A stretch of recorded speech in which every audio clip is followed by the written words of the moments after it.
area, and also another Madam Bindu also comes with the separate experiences. And as Mr. Kaushik was telling, manage is a third journey, but we are last 2 decades we are promoting agripreneurs, but we never called as startups. We used to promote agripreneurs, those who can start small agri business as a model units for the farmers. Those all of them for agri graduates that we are doing last 20 years. And also we create large number of, we promote or we educate large number of, or we train or mentor large number of techno managers for the agribusiness companies. That was our 25 years journey. Manages having like promoting some MBA equivalent program like PG diploma in agribusiness management. That one we are doing last 25 years. We are making the techno managers for the agribusiness company across the country, and also they are globally they are working. Our agribusiness program, one of the Well South program, and it's at least 100% of placement last 25 years we are putting it. With agribusiness program for techno creating mentoring techno managers, and also we have 2 decades of agripreneurs, those who take it model agribusiness units to the farmers and others, and also they provide consultancy. With these 2 experiences, we started with Incubation Center.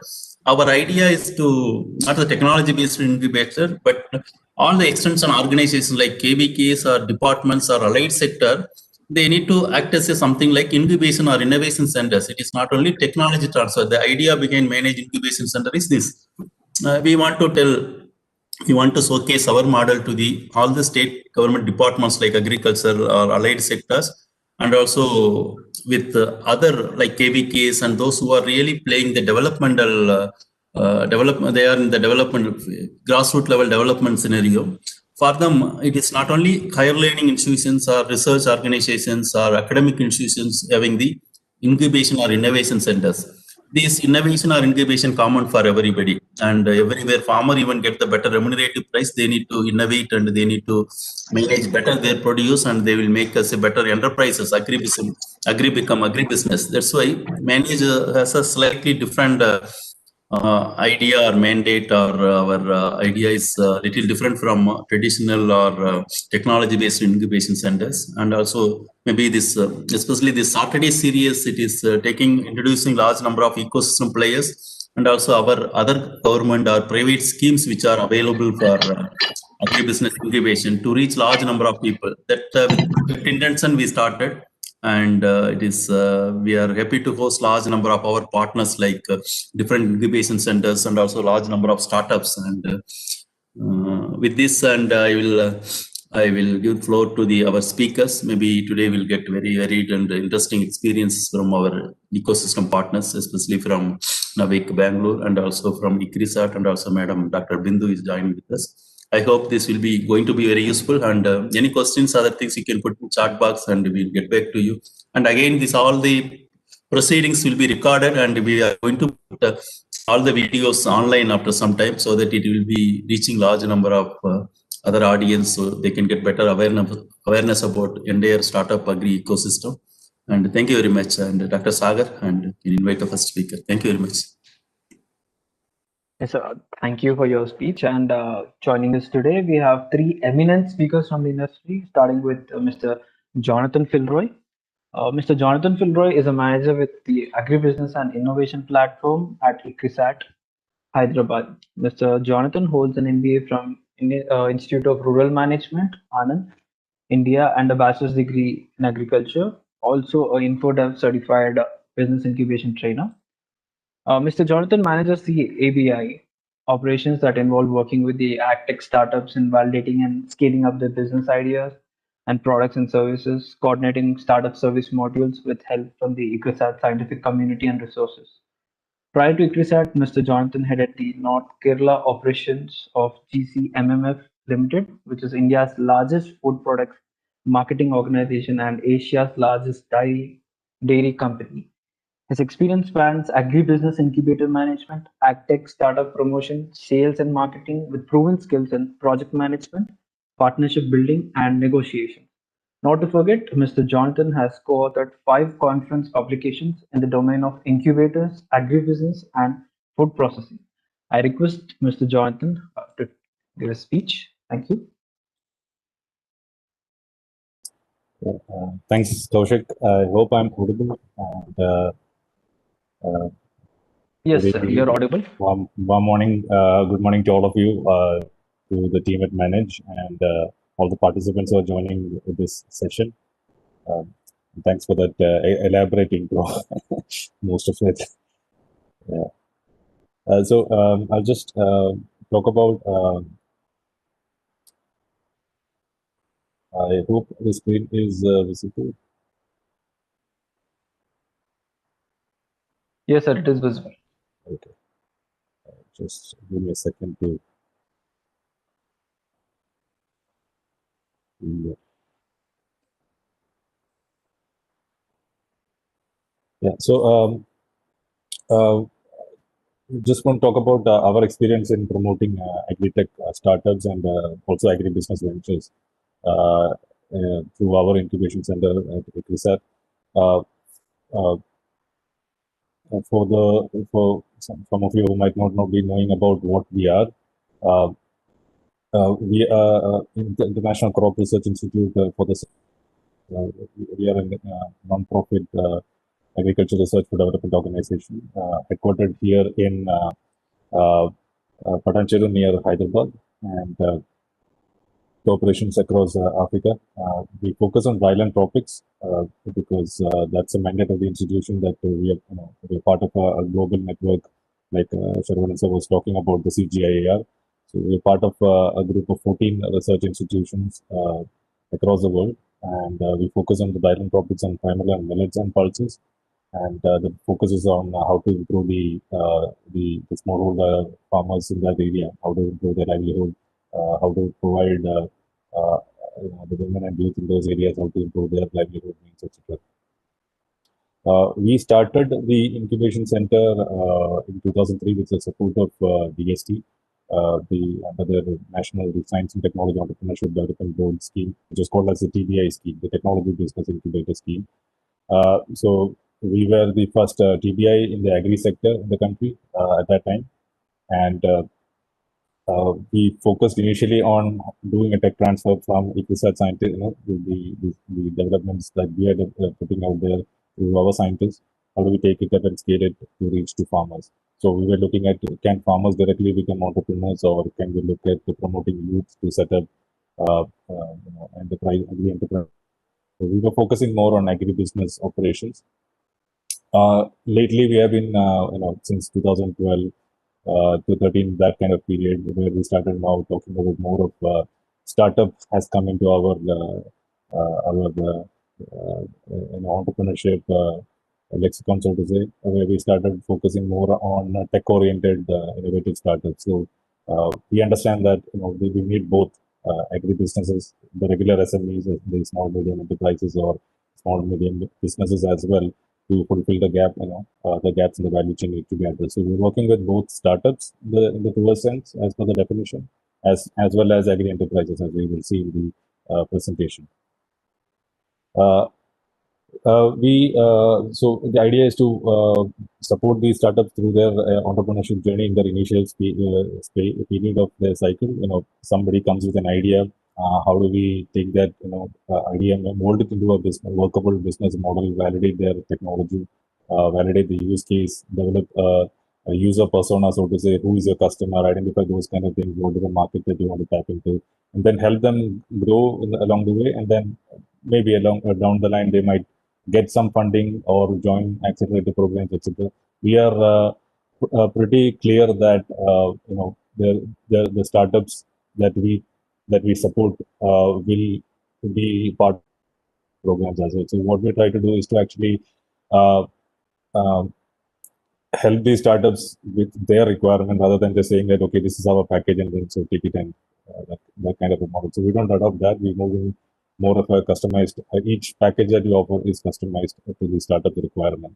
So along the way, we want our startups also to help fulfill our mission of the institute, as well, that of how do we bring this technology and then help improve the livelihood of the smallholder farmers, or say, can we create jobs and bring in economic empowerment to the youth and women in the rural community.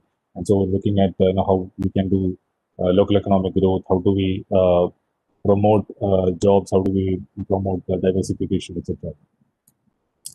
In that sense, what we try to do is to position ourselves as an enabler in their whole ecosystem. We try to link up with the various stakeholders in the value chain, from extension organizations, knowledge organizations like Manage, uh, FPOs, FPCs, banking organizations, processing companies, consumers. There's a whole host of players. Government policies providing some feedback into the regulatory framework that comes out at a certain point of time. How do we help plug in the problems that the startups are facing? Say, for example, the drone regulations, etc. So we kind of like provide our in terms of how do we make it easy for startups also to grow in the process. So all of these stakeholders, everyone has a pain point, everyone has an opportunity that we try to collate, and then when we come across a startup, we might be able to actually tell them that there is an opportunity, we can connect you, or we can help in solving that particular problem that one of the stakeholders is facing. Of course, our primary stakeholder is the smallholder farmer, so we bring in these startups to actually help solve the problems that the farmers are facing on ground. So when you come into the incubation program, there is a process that we follow generally, and basically it entails understanding what you are developing as a startup, the technology that you're bringing in, the potential of the particular startup in terms of its technology, in terms of the business model that they're developing, in terms of the team, in terms of IP, fundraising opportunities, etc. But what we try to do is to actually use those indicators to come out with a package which ranges from four of these categories. It could be in terms of technology development support to mentoring support, funding, etc. So we can connect you with our scientific community, TechResearch, or with our partners in the NAS system, the National Agriculture Research System. So we know that we don't have all the technology details or all the information at our end. And like organization works on millets and pulses, but at an incubator level, we have been given the freedom to actually work across the value chain and across different crops and different sectors. So if there's somebody who comes up with an idea which might find application in, say, the aquaculture side, we don't have the expertise in that, but we have ICR institutions which are working on those domains. So we can actually connect with the scientific group there to actually help in validating the technology. Or in terms of, say, licensing of a technology, or in, say, IP filing. We have an IP cell supported by the Ministry of MSME. So in terms of filing your patents or getting your trademarks registered, etc., we have all the schemes available which we can facilitate through the IP cell. We have labs, biotech labs, common co-working spaces are there, common areas are there, field areas are there. So if it's a startup working on a hardware, you can use our field for getting some testing done. And once your testing is done, this is a resource organization that we have at our end. So we have most of the, the lands are perfectly tilled, etc. Those conditions which you might not find in the actual conditions. So once we are done with the testing here, we can take you to our FPO networks to actually do the on-ground real condition testing, get more feedback from the customers who are actually farmers there. So we can do work valuations and IP filings of finding services, take you to markets in Africa, for example, or to Southeast Asian countries. We also have schemes that we route. The government departments actually route these schemes through the incubator. So like the RAFTA schemes, which we have. Similar, there are other seed fund schemes, etc., which we can support. Then we have the other networks that we have created in terms of PCs, the VC networks, the investors, the mentors, the training programs, and then there are a host of service providers, like Amazon, AWS, Google, and all the service providers who offer their credits or services free of charge for a period of time.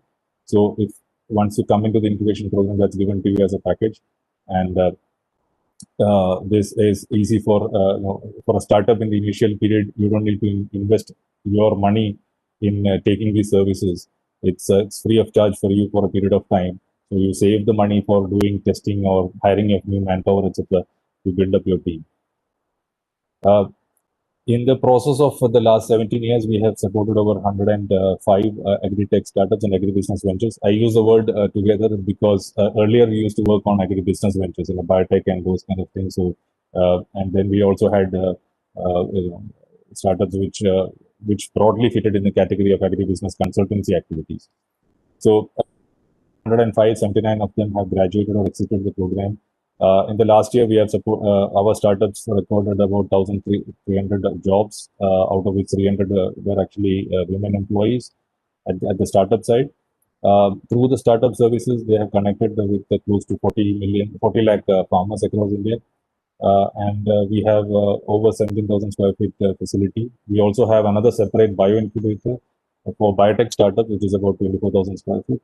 Through the startups, as you see, the current batch of startups that we have. So mostly the startups are around farm advisory, precision farming, mechanization, that domain. That's kind of like the phase that we are right now in.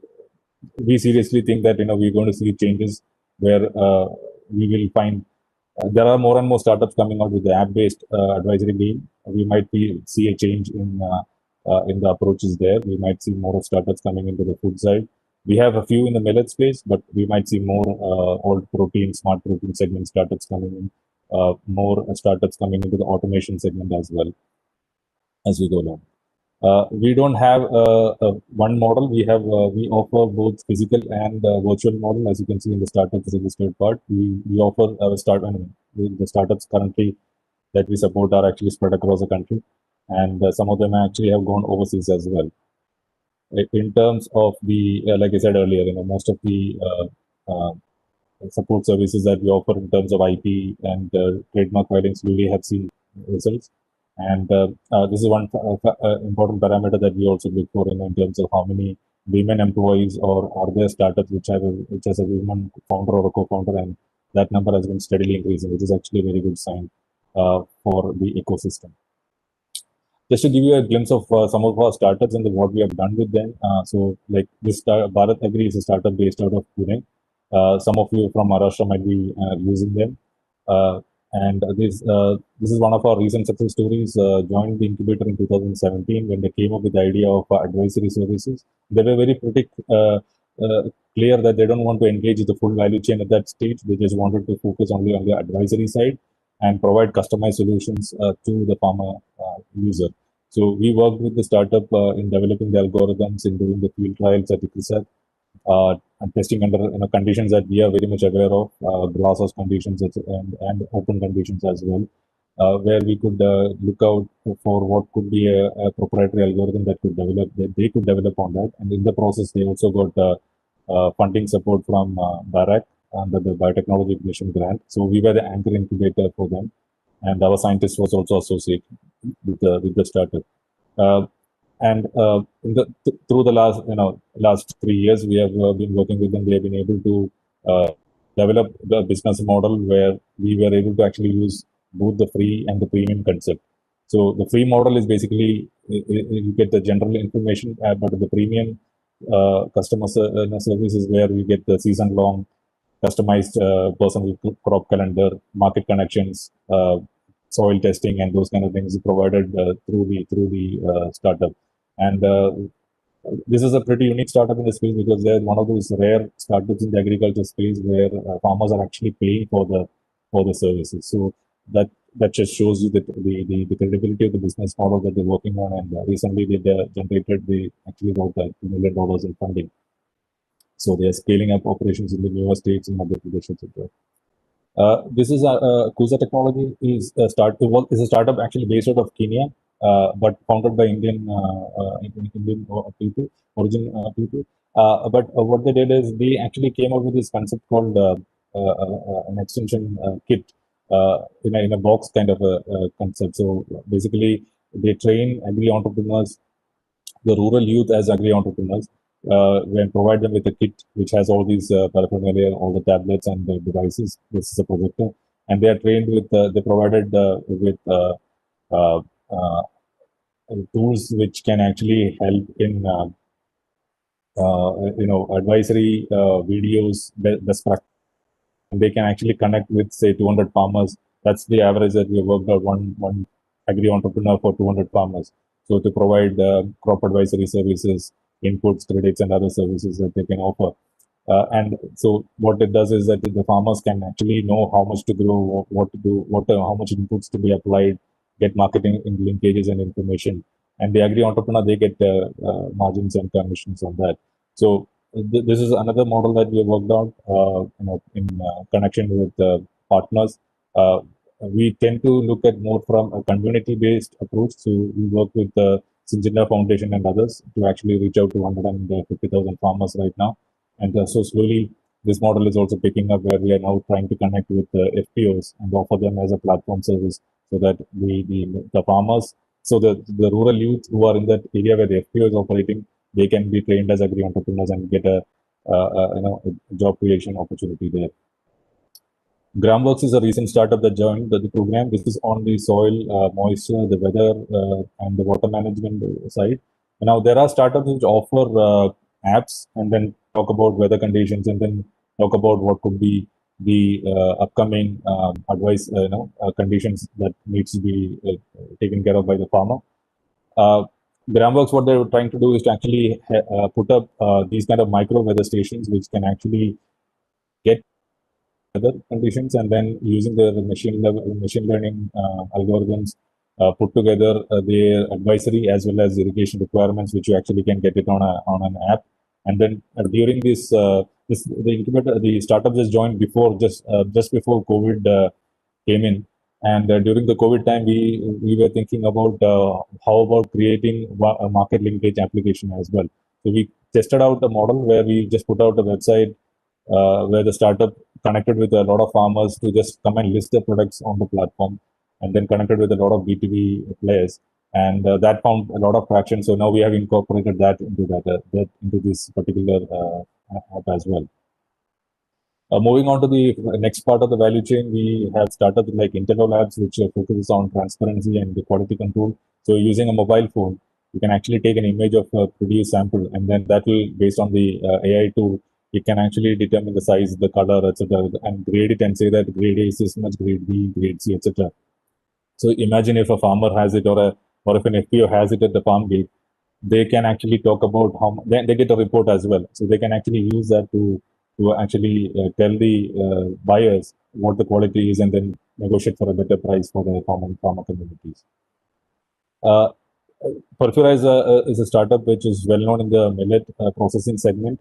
They are exclusively working in this space. This is one area where there's a huge gap in the post-harvest management of millets. So what they offer is basically primary processing equipment, and there's base packages are there, and then advanced packages as well.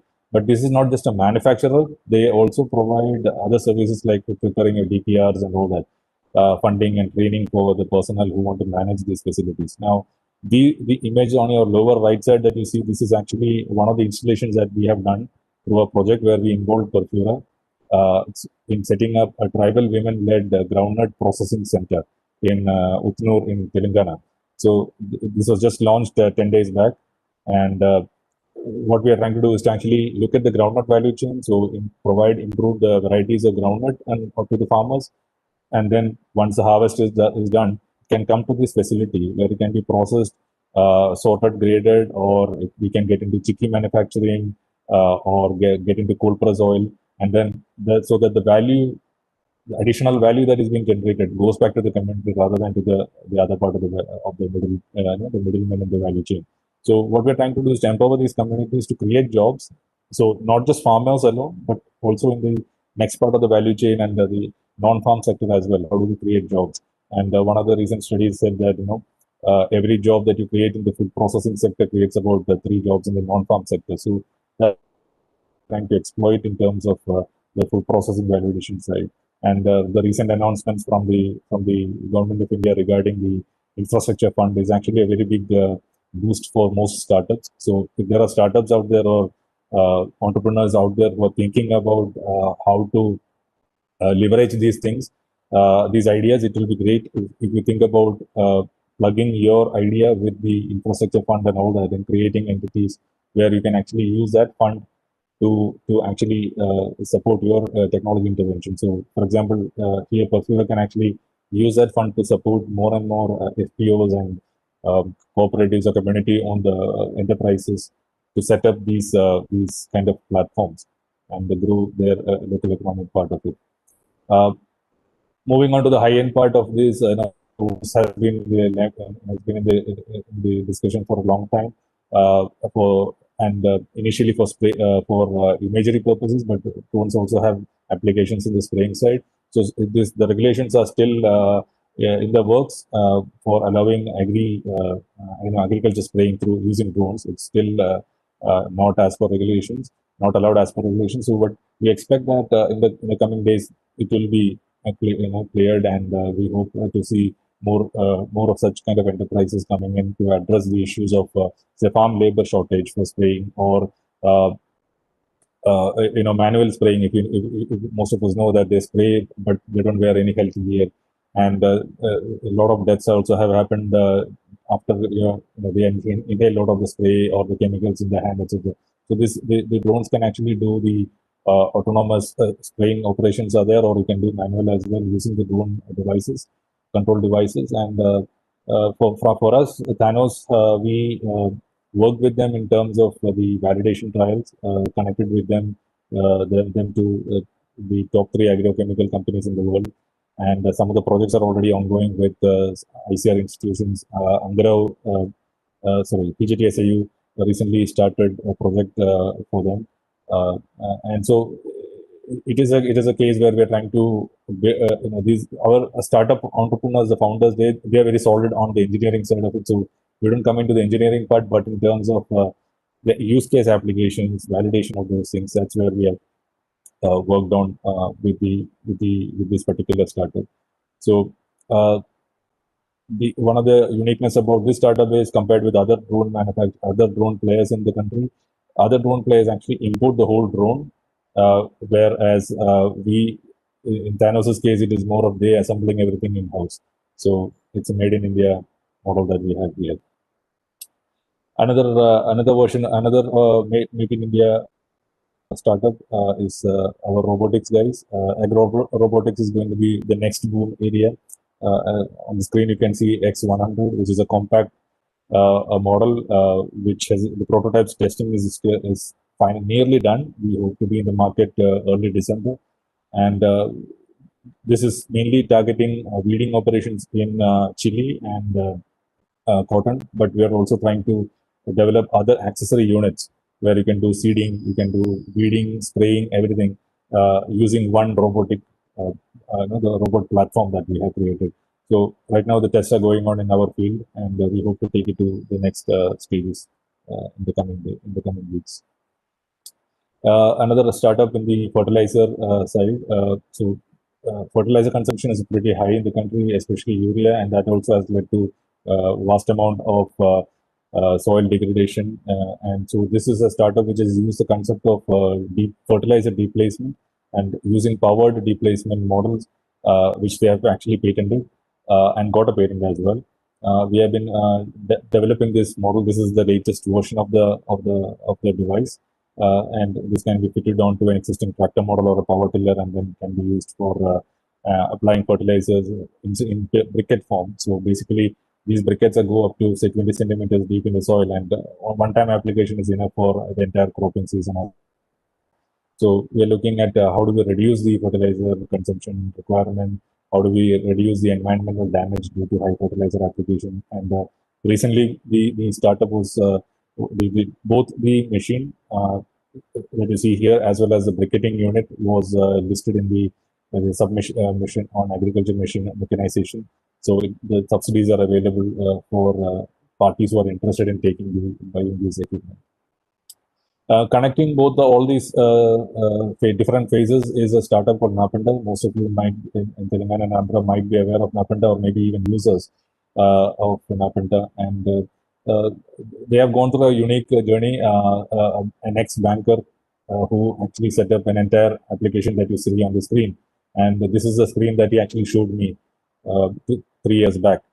And it was very surprising that an ex-banker actually put in a lot of effort in actually developing the whole flow of how a farmer would be able to actually use his mobile application to actually record all the services that are required, right from say crop management, crop calendar, cost of cost operations and everything, pest and disease monitoring, connecting with the nearest agri input shop or warehouse units, and fertilizer details, etc.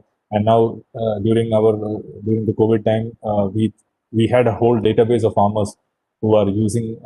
So we know we could know what crops and where they are located, etc. So we use that to actually set up a pilot B2B collection point, and that was called as Impress, and then MFCC franchise outlets. So now we are doing so. On one side we have the advisory, and then on the other side we have the B2B uh, uh, uh, procurement and sales model as well going on. So this is connecting both into the value chain side. For collectivization groups or FPO community members here, this is a startup where which worked on the FPO side of operation side of it. Now, those of you who have worked with FPOs or startups which have worked with FPOs know that there's a lot of challenge in having trained manpower at FPO side, and there's a lot of compliances that are required, and it's not that easy. We have gone through the whole process exercise ourselves, and it is very difficult to manage all that. And so this particular startup came with a solution of providing a cloud-based FPO management tool where we could input all the details that you require, like your member database management, your crop details, members crop, what all crops are being grown, when it is harvested schedule, your compliance reports, your minutes of the meeting, everything can be put up online, and the leaders can then quickly get the FPO's performance. So on as of day to day, what is your revenue, what is your expense, are you making profit or is it loss making, or how do we connect with commodity players, etc. So that is all going on through this particular dashboard. Other startups like Our Food, which works on setting up the warehousing units with primary processing centers together, or say a startup like Namaste Kisan, which is into the e-commerce platform. We have also worked with not just farmers alone, but with agri input companies. Say, company like Kisan Gates, which has developed a tool called Pando. Now, for agri input companies, there are a lot of field force staff. So, where are these staffs located? How do they monitor? What work are they doing? How do we connect with them? Keep them updated about the new schemes, etc. So, the startup worked on that particular dimension. Farmering, which worked on developing the Uber model for farm machinery, has gone through its own transformation. So we initially started with developing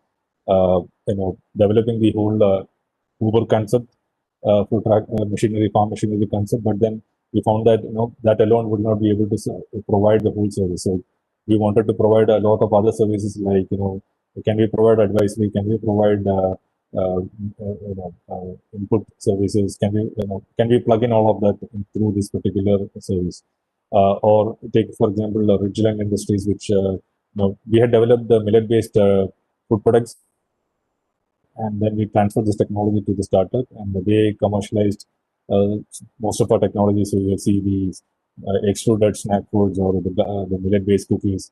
So this is now the race is actually on to actually develop more novel millet-based products and how to differentiate. So while the technology part was transferred, now what we are trying to do is with the newer startups coming in is to actually differentiate. How do we differentiate yourself in a very crowded market of in the millet, especially millet snack food segment? If you have been to any of the Jubilee Hill side, you might have seen about the 24 Mantras tour. Shrestha Organics is one of our earliest success stories from 2006, working on organic processed food products, and one of the largest companies in the organic segment. Bioseed into the biotech segment, which is joined the incubator in 2004, and they are into hybrid seed products production, and they are grown into they're part of the DCM Sugar Group, and then so expanded across Southeast Asia. And Arvaka Technologies in the aquaculture side, they are right now in the Latin American markets, and this is one of our earliest what do you call ideas, especially in the digital space. Sriram really comes to us with an idea for a floating device in which can automate the aerators and the concept of checking on the DO level, etc. So we validated the technology with the support of scientists from CAFT in Cochin, and then scaled up the version.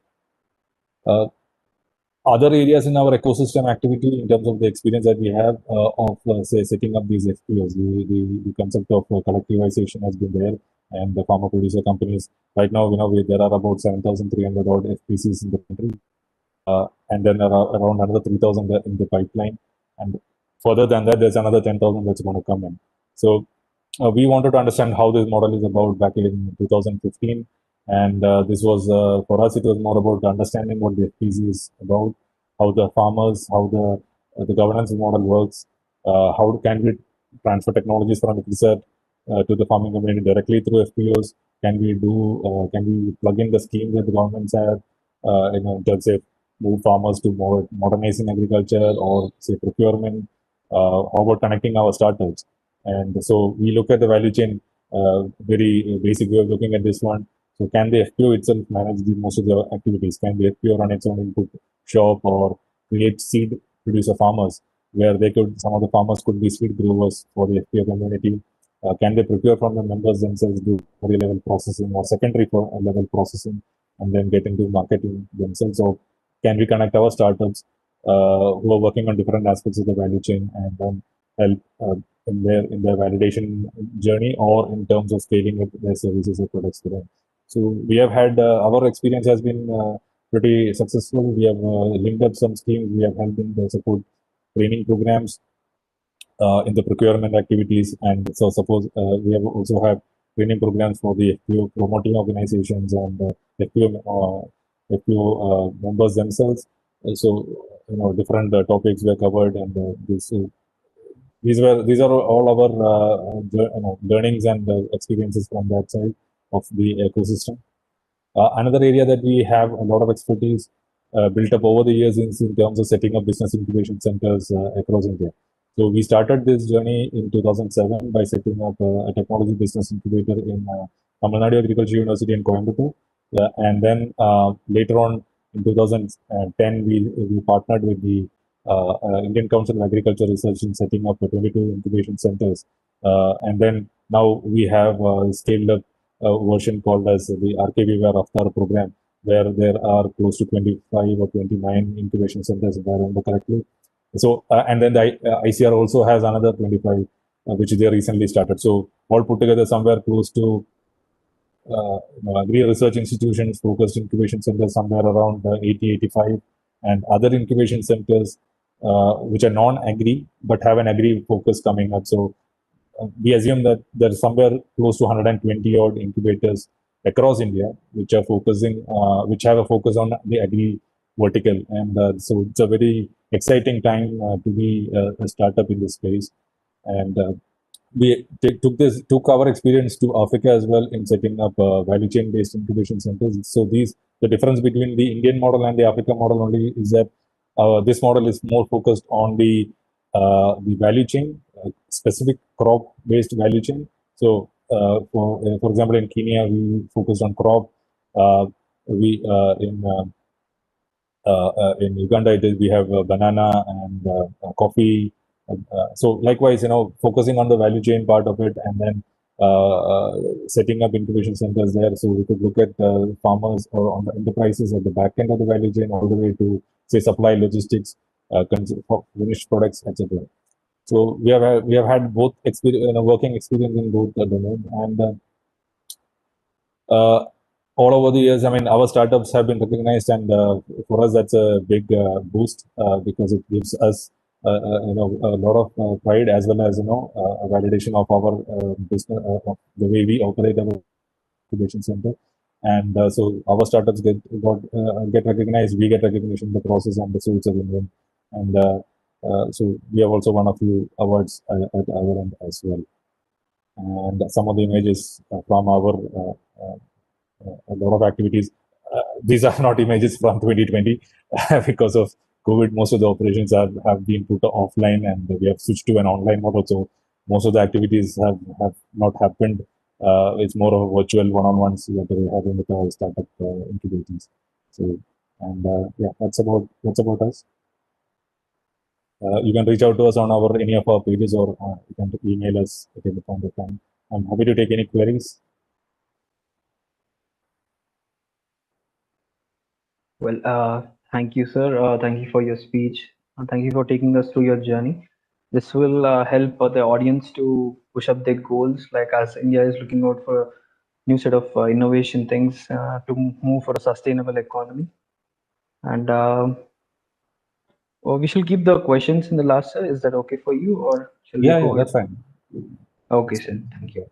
And moving on to the second speaker, it's Dr. Satish B. Shivchandra. Dr. Satish B. Shivchandra is the principal investigator and CEO of NAVIC, which is a specialty in animal husbandry and veterinary sciences, ABI of Agribusiness Incubator of ICAR Nivedi, Indian Council of Agriculture Research, National Institute of Veterinary Epidemiology and Disease Informatics. Also, the principal scientist of ICAR Nivedi, and his qualification includes Master of Veterinary Science, PhD, Postdoctoral Fellow, USA. Area of specialization, veterinary microbiology, with a total experience of 16 years, awards and attainments from various prestigious institutes, and 63 publications. I request Dr. Satish B. Shivchandra to start his speech. Thank you. Yeah, thank you. So, am I audible? Yes, sir, you're audible. Yes, sir. So, how about the slide? Is it visible? Yes, sir. Yes, sir. Hello. Yes, sir. Yes, sir. It is visible, sir. Okay. So, shall I start now? Yes, sir. Yeah. So, first of all, a very good morning to all, and I thank Manage for giving me an opportunity to give a presentation today. And unlike Ikrisat incubator, we are just a budding new incubator, and this is a NAVIC that is we call Nivedi's Agribusiness Incubation Center, exclusive for animal husbandry and veterinary services, and it's located in ICR, National Institute of Veterinary Epidemiology and Disease Informatics, Bangalore. And recently there is a number of agribusiness incubators started under the Ministry of Agriculture and Farmers Welfare through a RKVR of the scheme, and out of 29 incubators started, and we are one among them. And in terms of animal science the incubators, we are the second one. The first one is in IVRI Jatnagar, and we are in Bangalore with Animal Science Institute. And we are also supported by ICR NAF scheme, which has around 52 agribusiness incubators spread across ICR institutes throughout the country. So we are mainly supported from RQR of the scheme and ICR NAF scheme. So why NAVIC and what's its relevance in today's agribusiness incubation promotion is like we are located right in the right place. That is the IT-BT hub of India. And it's also a startup hub of India, the Bangalore city. And we are in the just backyard of Indian Institute of Science and almost all the top institutes of the country. And on top of that, the Nivedi, which is nearly 30-year-old institute, and we have a brand new campus which came up just 5 years back with all the state-of-the-art facilities. And the plus point of this institute is we are having 31 ASRP centers, means that are spread across almost 31 states of India. And we have a direct link with all the animal husbandry departments on a regular basis. And we have a national livestock disease database, means for the last 30 years, all the livestock animal disease database is present in our institute, that we use it for disease forecasting and forewarning of the animal diseases. And we have a large number of national livestock serum repository that will be a valuable tool for any entrepreneur who wants to develop a diagnostic kits or any kind of vaccines for the animal health sector. They can use it, as well as we have a good number of microbial and the clinical sample repository at our institute that will be very useful for the startups to take up right away. And we do a good number of research and R&D programs and which are funded through the n number of national and international supports like the CDC, WHO, and FAO, UK funding, and so many. There are 30 plus research projects are going on at the institute right now. And apart from that, we do a lot of capacity building program exclusively in the terms of epidemiology and the animal health sector. And the institute has the state-of-the-art facilities, that is a biosafety 2+ laboratory, and which is the second in the country after the Bhopal Institute in the animal science sector. And we have other funding opportunities and the networking with the premier institutes which are located in Bangalore, in and around our area. And we have a contact with the industries mentors and networking with a number of institutes present in the ICR, especially all the animal health science institute, like 19 health institutes which are prevalent.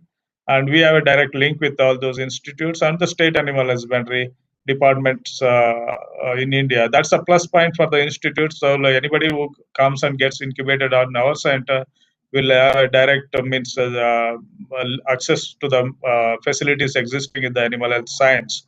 And if anyone wants to develop anything related to the animal science and the veterinary sciences, and this is the place to be.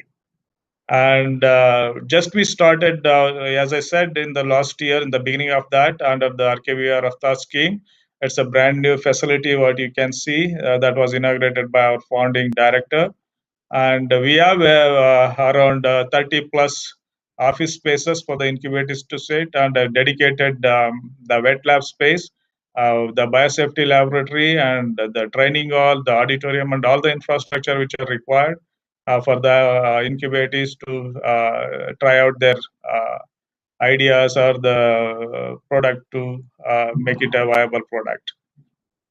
So we started the journey just the last summer with the first cohort, and we launched two flagship programs. One we called as the NEO, nurturing entrepreneurs through an orientation. This is for the beginners, those who have an idea, and idea to prototype. And this one is, as most of you are well aware of that.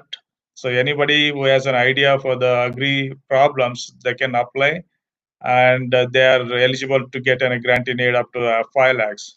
And we named another program, that is a NEST, nurturing entrepreneurs with sustainable technologies, where a company, a startup company, registered company who have a minimal viable product, they can apply for this, and they will be eligible for getting a grant in aid up to 25 lakhs. So the links are provided in our Nivedi website, and one who is interested, they can visit our site and apply online. So we generally, primarily, we look into the several of the focus areas, especially the animal husbandry, whether it's dairying, sheep and piggery, rabbitry, and other stuff, biologicals like vaccines, diagnostic, therapeutics, and biosimilars, data analytics, and devices in the veterinary agri sector as well as fishery sector, livestock management and nutrition, breeding, and One Health umbrella, and the services. So it's like, since we are Animal Health Institute, the primary focus and support is for the animal husbandry and the veterinary sciences. But we are not limited to just that.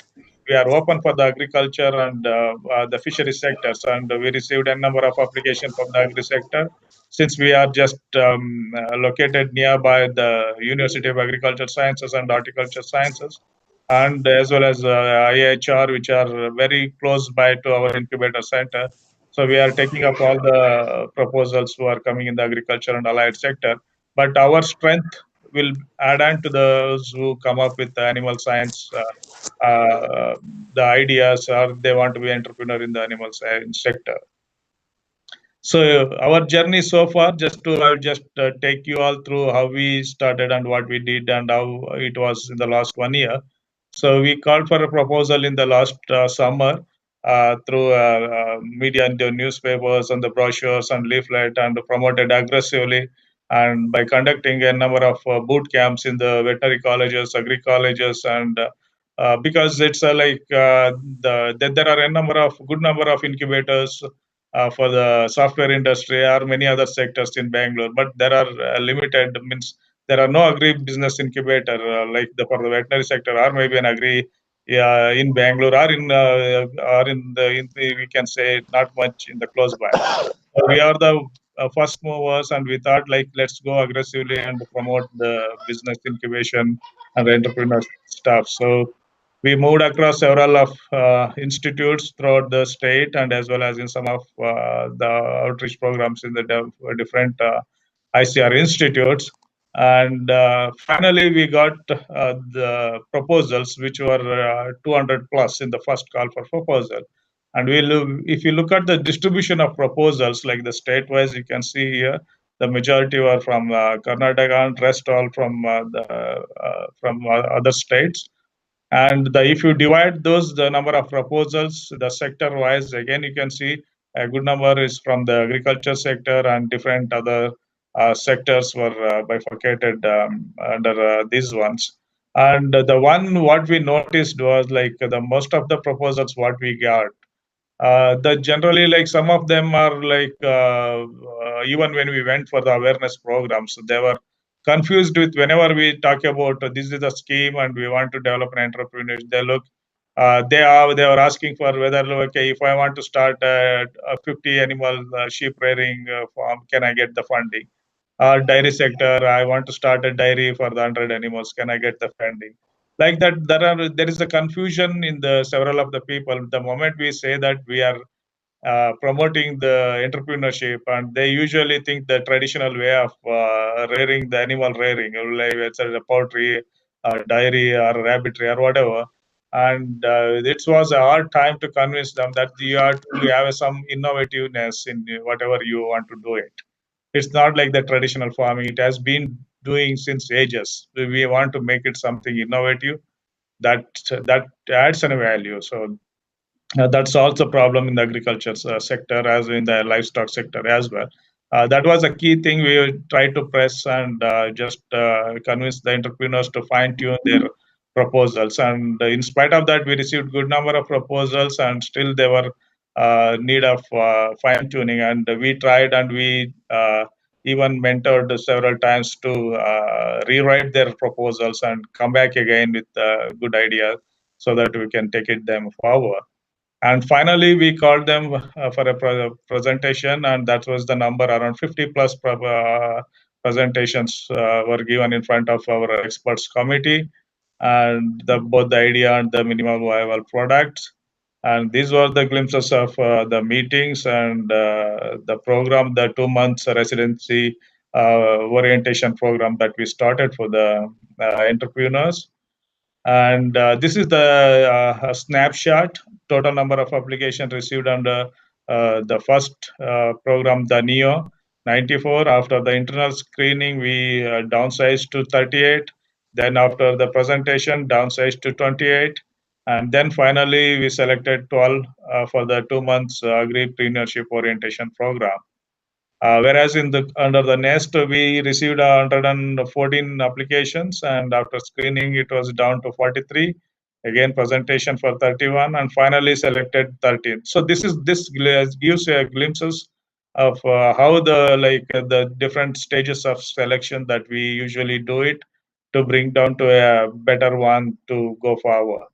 And what we offered a good number of lectures through experts in the industry, through various kinds of topic that is required, and that is a value addition to them. They were not only the money is not the incentive for them, but the thing is that what they learn through 2 months of residency program, that's invaluable stuff for them. And many of the incubators who joined, and they were appreciating the lectures that provided by the good industry experts with years of experience in the business sector, and the kind of handholding they did. That was a plus point. And this kind of mentoring we do keep continuing in the day side as well, and currently also we are doing. And there are these are some of the topics which covered from A to Z of the business. For that is required for any business, any beginner in the agri business sector. And again, these are the glimpses of the activities that we carried out in the mentoring. That's we did in the classroom activities as well as online. The one-to-one meeting with the entrepreneurs, the specific to that, in order to fine-tune their business proposals so that they can be tuned to become good entrepreneurs. And this is the 2 months residency program again.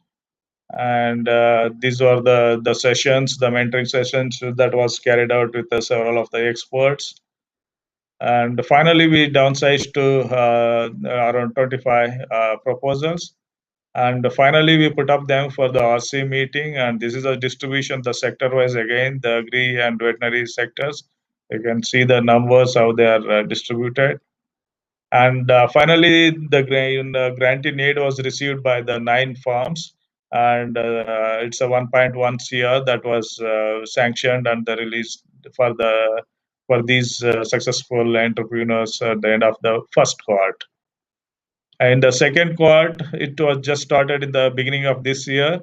And again, because of the corona pandemic, not much the physical awareness programs were conducted. But despite that, we promoted through an online this one and the virtual meetings with potential entrepreneurs. And some of those activities were carried out and the networking as well through online virtual mode only. And we did like a lot of public-private partnership in building the capacity of our incubator. And again, the distribution of proposal, the state-wise and the sector-wise from the second cohort, it's again shown up here. The majority of the proposals were from Karnataka state again, and other small numbers were from other states. Again, if you look at the sector-wise, the agriculture sector proposals were more, and it was distributed. And the aquaculture proposals were, in fact, very less compared to others. The majority chunk was agri, followed by the veterinary, and in the subsector in the agri and veterinary were the proposals. Again, in the second cohort, we received the number of applications, the 120 you can see, and how we downsized again, 29 and 25, and another in the Neo. The numbers. Finally, the selected around 33 entrepreneurs are currently undergoing 2 months virtual agripreneurship orientation program right now. These are the incubators which we are currently hosting. The first batch of the incubators who received the grant in aid from the RKBR of the. And just to give a glimpse of what they are doing, the 1 or 2 examples I am taking up. This is the one with the Octavix Animal Health Technologies. Vets, they are working with mobile platforms, connecting the veterinarians and the pet animals and the pet owners, like mainly the providing the service. And they got a good number of positive response in Bangalore city, especially in the corona pandemic, where even the movement of humans were restricted, and the pet animals, the healthcare was a tough job at that time, and they played a crucial role, and they roped in several of the veterinarians on board, and they're doing a good job right now, and they're spreading their wings and likely to be a front runner in the days ahead. And another grant in aid entrepreneur is from the urban needs. They got the funding for the bedding material for the laboratory animals. But in the corona pandemic time, with inputs from our incubator, and he was in collaboration with Netherlands with his colleague, and we were able to come up with a product that is a Cove mint, and mainly that's a immune booster.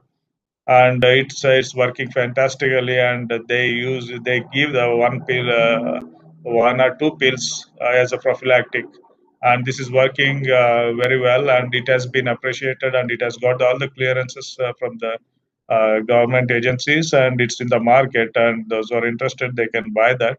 And this product is even it was distributed to the several of the corona warriors, means the frontline health workers in Bangalore city, through commissioners, and the more than lakh bottles was distributed as CSR activities in the promotion of this, along with our incubation facility.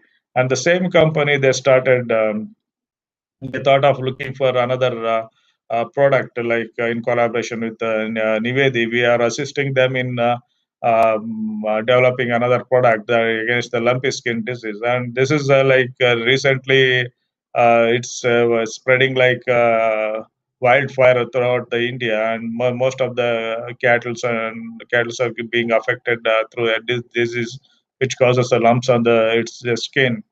And in the short span of time, with an herbal formulations and these herbal needs, they are working on coming up with a product that seems to be an efficient and effective one and to treat the animal.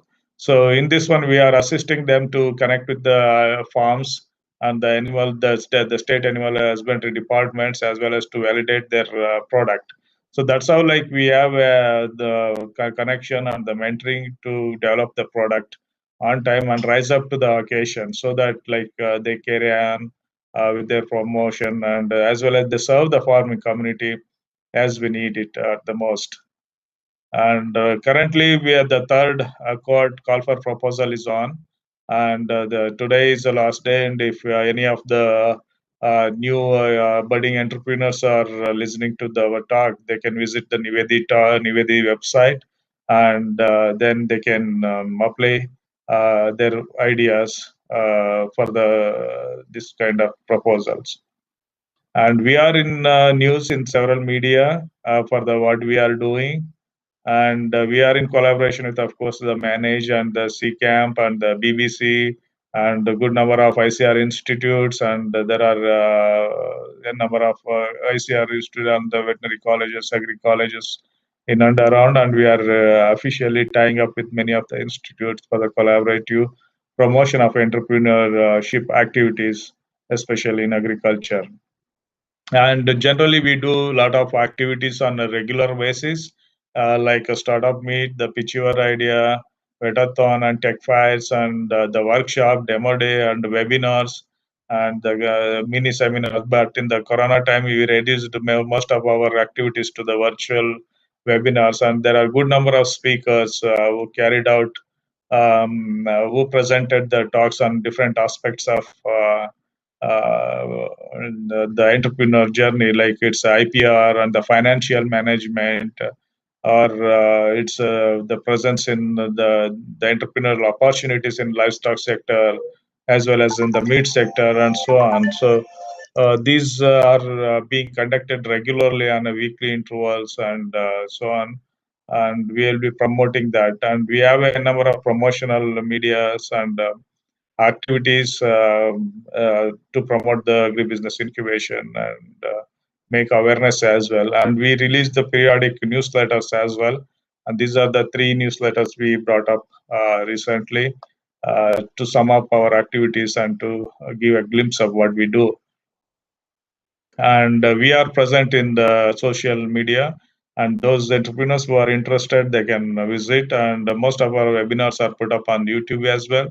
So you can be in touch with us, and we'll be able to assist as much as we can do. And we are also learning the business, as we are the new budding incubator, but we are rightly located and supported by the giants like BBC, CCAMP, IAC, and many other institutes in Bangalore.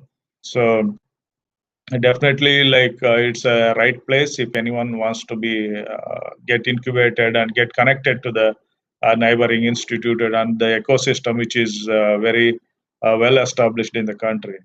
And these are the platforms, so you can visit any of these links to reach us. And to share with you all, and recently in the annual review meet, our incubator was awarded as the best incubator award under RKVR Raftar scheme because of our number of promotional activities, and our team received this award very recently.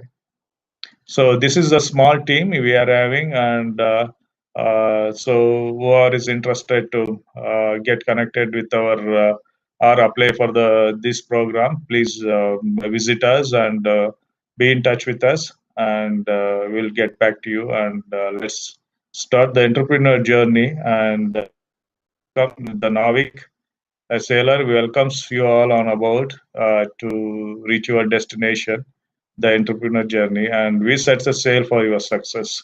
So with that, and I just end up my presentation. So thank you. Thank you, sir, for your inputs and great to know about your experiences with Navik.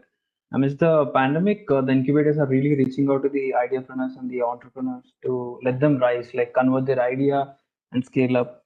There's a great opportunity out there for all the audience, like all the students as well as the people who want to scale up and using the ecosystem to the fullest. And, we'll go with the questionnaire in the last session, sir. Last few minutes. Okay, no problem.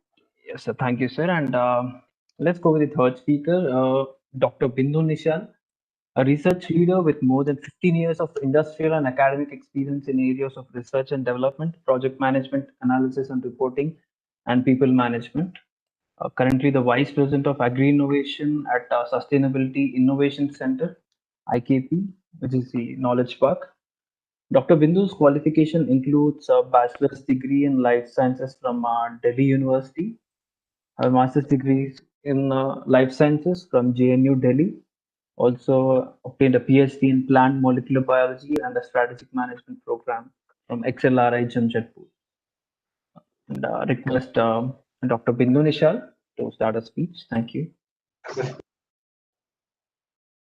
Yeah, hi, good morning. Am I audible? Yes, ma'am, you're audible, ma'am. And do you need help in okay, yes, ma'am. No, is my screen visible? Yes, ma'am, perfect. All right, so let's get started. So hi, everybody.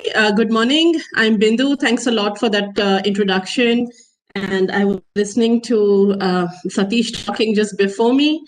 So I think I'm going to cover a very a different aspect of agri-business incubators, because I believe a number of target audience in this seminar, in this presentation webinar, are startups.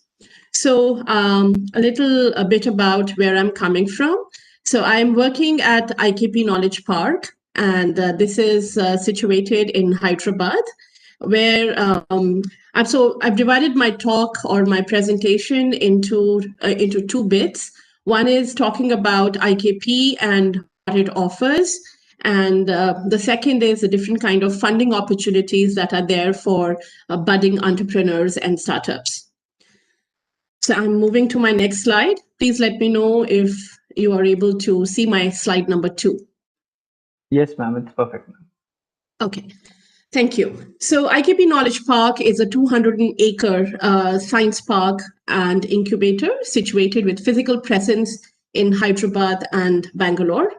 Our headquarters are in Hyderabad, and we have an engineering setup and entrepreneurship network incubating center in Bangalore.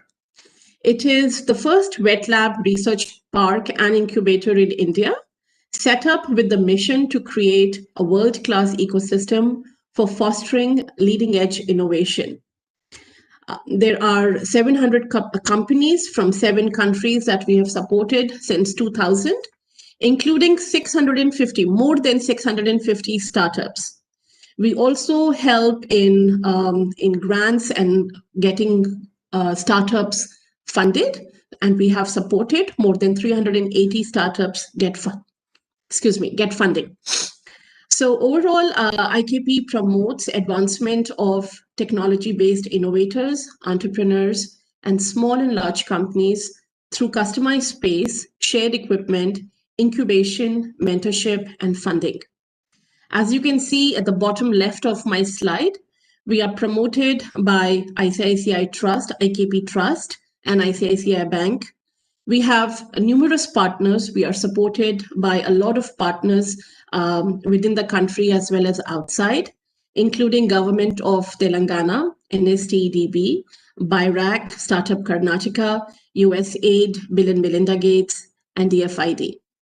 We are members of several science parks globally and domestic within the country as well, including STEM, TIE, IASP, as well as ISBA.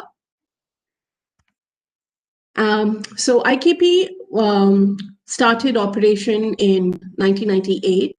We were operational by 2000, and we launched our grant management program in 2011, where we conduct grant challenges and a number of programs in partnership with several philanthropic organizations, as I mentioned earlier. And we work very closely with the government. We work with government of Telangana as well as Karnataka. Our grant programs include BIG, for which we are one of the 8 implementation partners of BIRAC, GCTBC, which is a grant challenge in tuberculosis control, GCAGN, which is grant challenge for leveraging agriculture to improve nutrition, that we had done with USAID, GCE India, which is grant challenges exploration, and grant Karnataka. We are very agile. So this year, when the pandemic hit globally, we very quickly realized that we will have to do our bit and contribute our bit to the situation. So we recently, there's an annotation request from Sarita Chaudhary. Kaushik, Yuvraj, could you please help? Regarding the questions, ma'am? No, you may ignore that. The shared content. You may please ignore it. Kindly, please bear with that. Approve or decline? Decline. Okay. Thanks. So I was talking about Ico Fund, which we had launched, IKP launched this year, where we launched a call and we invited companies to come up and showcase technologies that can be used to mitigate and control the COVID situation. We got around 144 applications over a period of 2 or 3 weeks when this call was open, and we got a lot after that as well. Out of which we chose a thorough vetting process, and we chose 13 companies to go forward. So Ikp Knowledge Park in Hyderabad has a number of companies, MNCs, as well as Indian companies which are running their R&D offices. Some of them are listed below. They are DuPont, USP, Scilabs, Loris Labs, Adama, JK Seeds. These are our anchor companies, and we have some resident companies which are listed on the bottom right of my slide. ITW, Biological E, Sci, Coromandel, etc.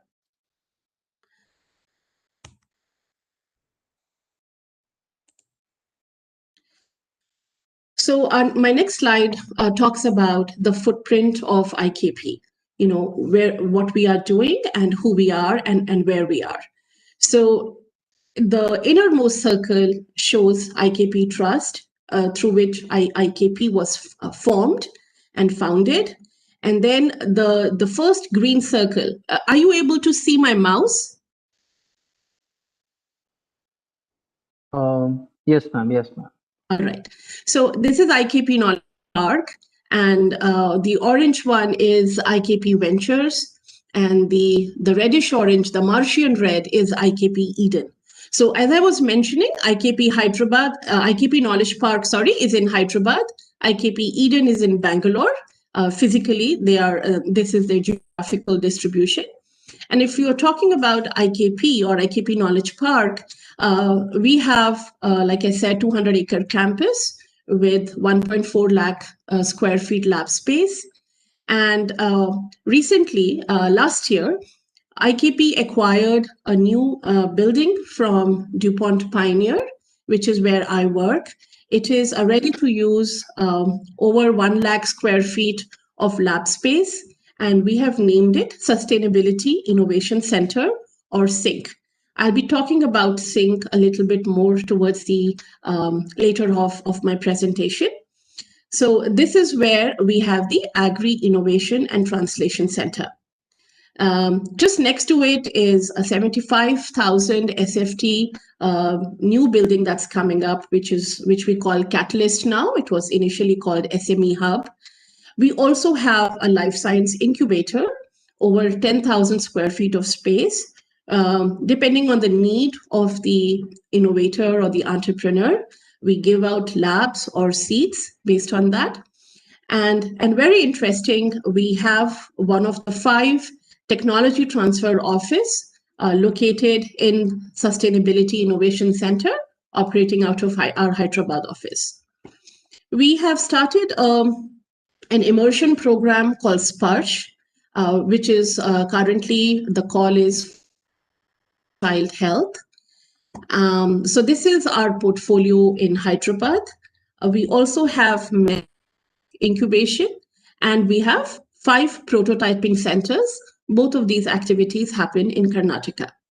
The circle next to Karnataka is the different grand challenge programs that IKP is involved in and manages.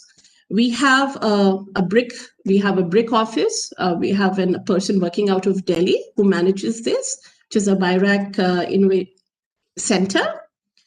Innovation cluster mapping happens there.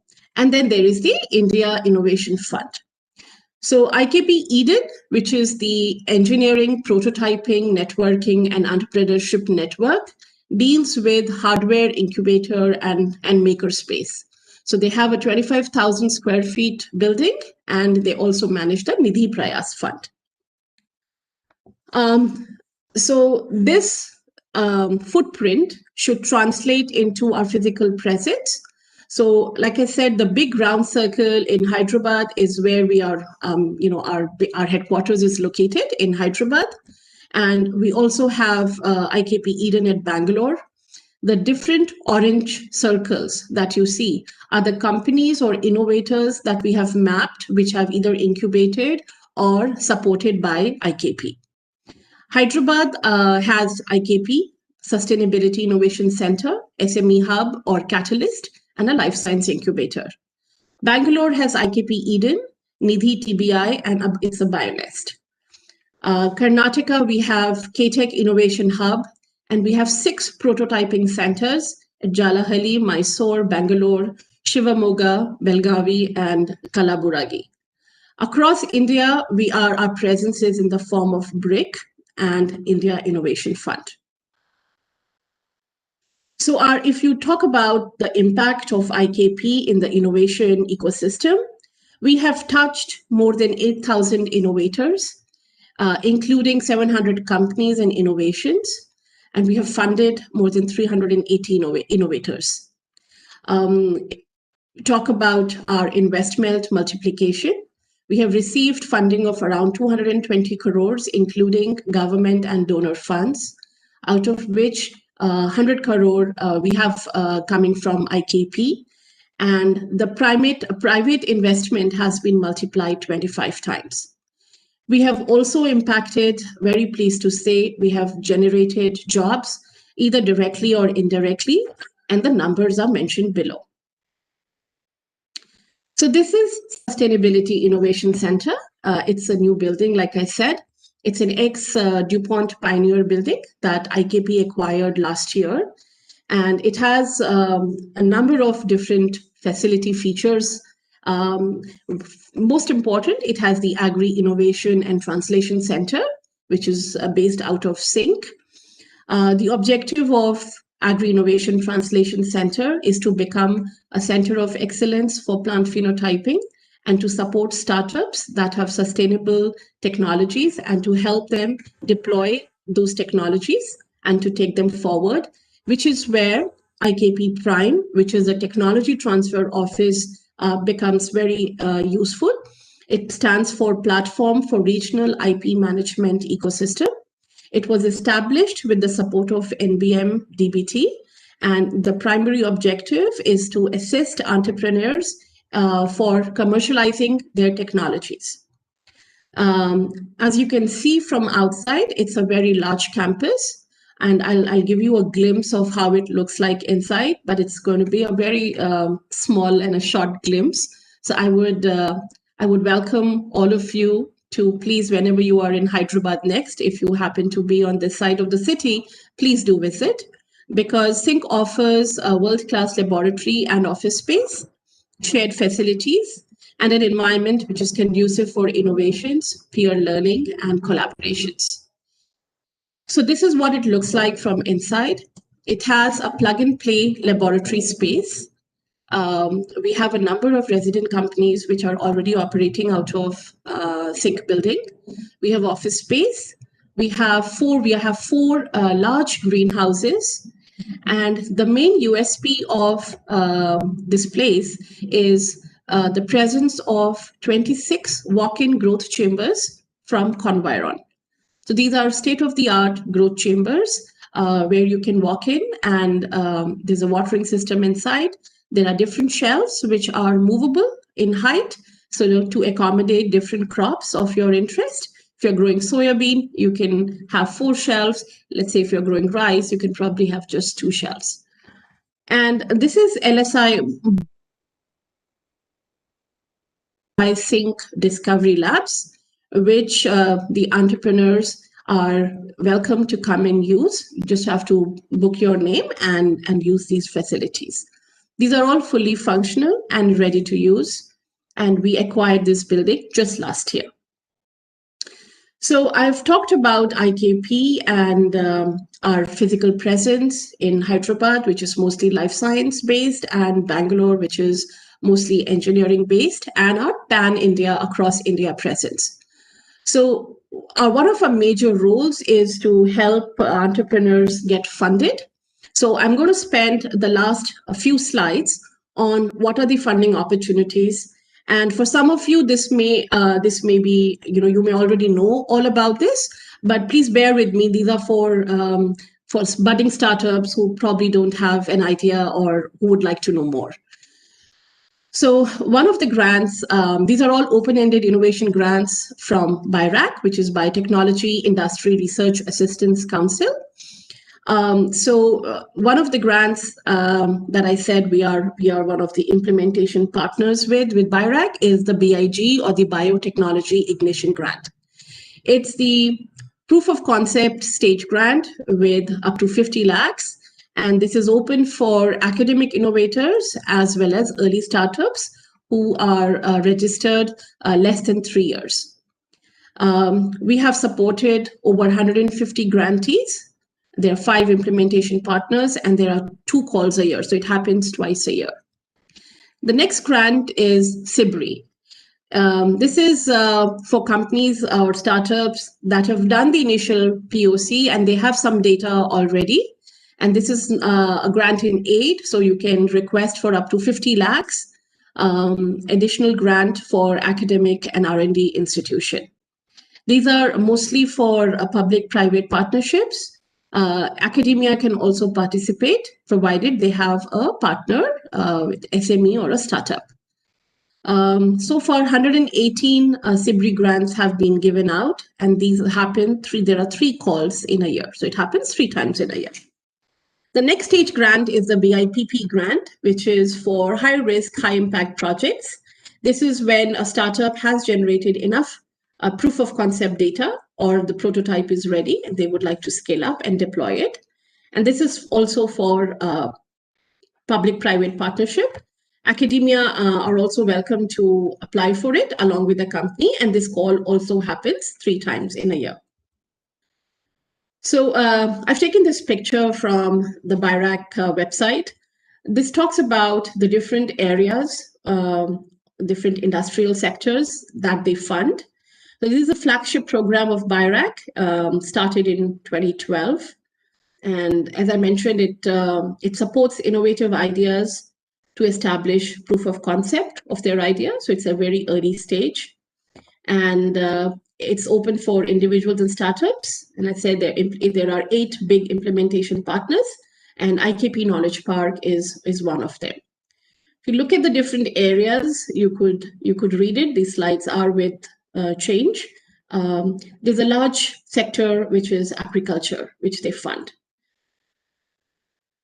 So far, this pie chart shows how the big data or big funding has been in what kind of sectors.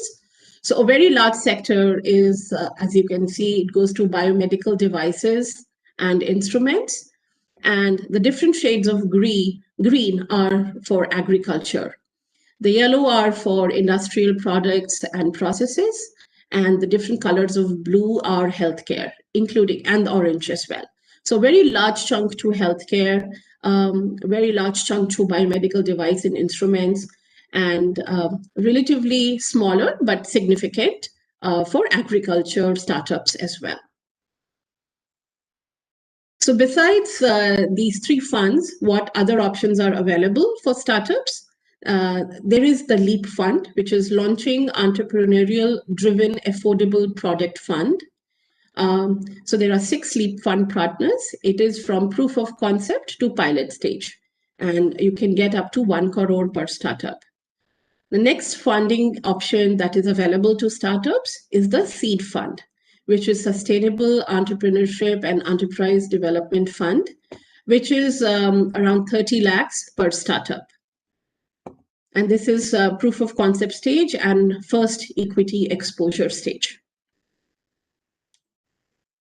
So you guys must be applying to a number of these grants and waiting for a favorable outcome, as most of us would like to achieve.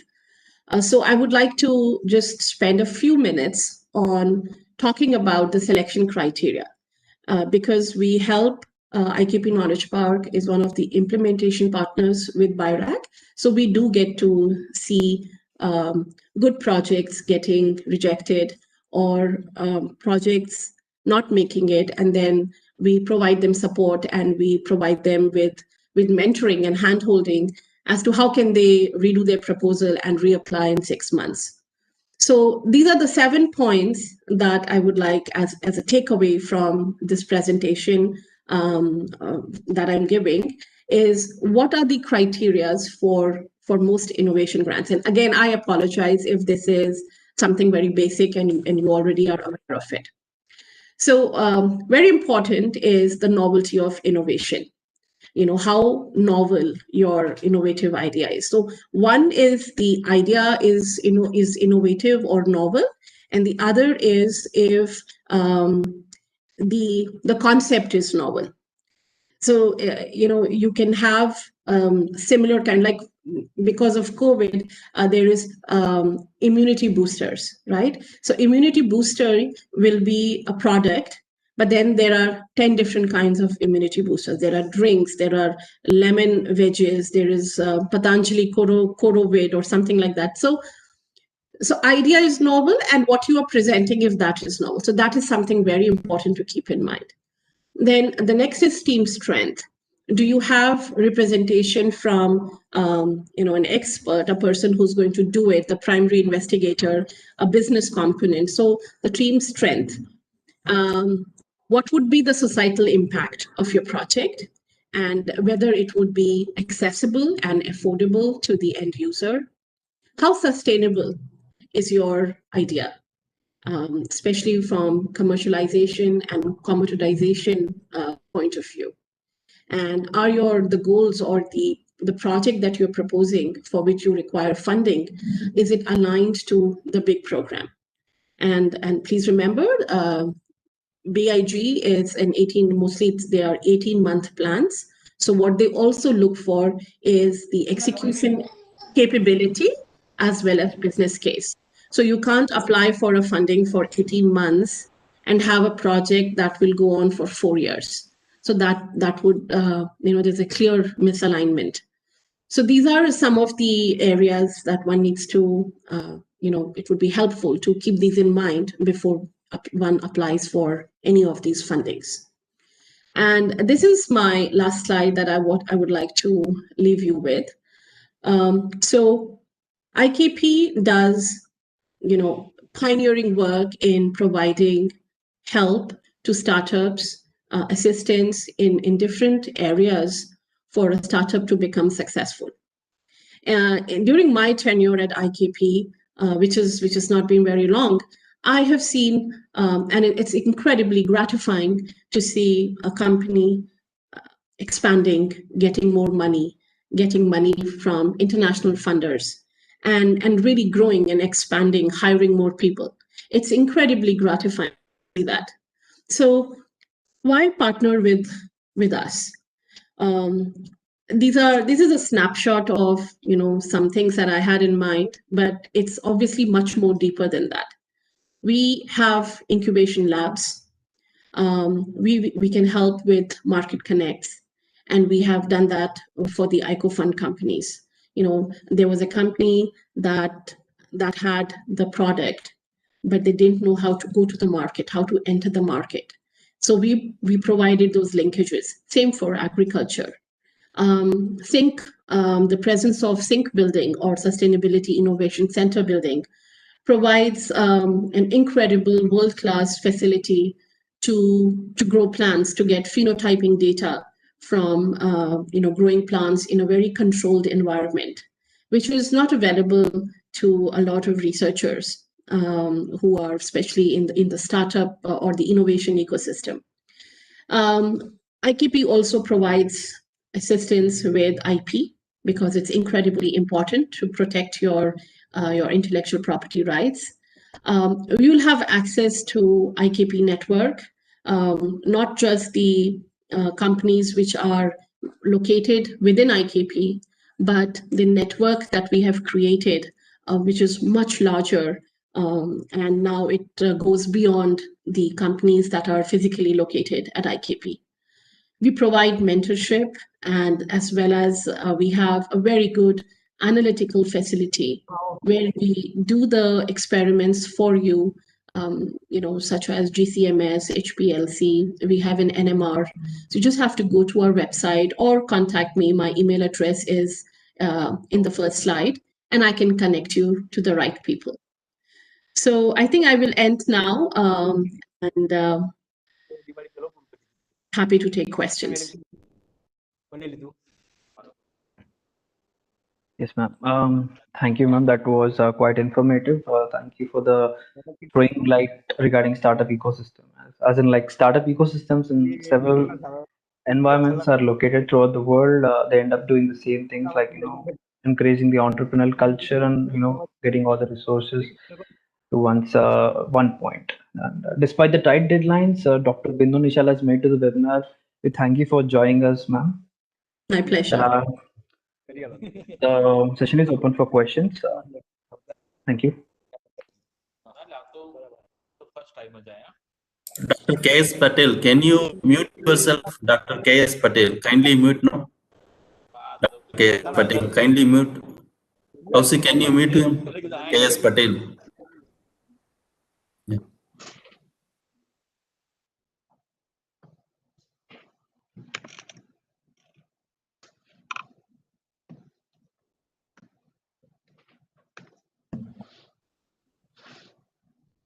There may be some questions in chat box. Can you take from to the panel members, Dr. Sagar?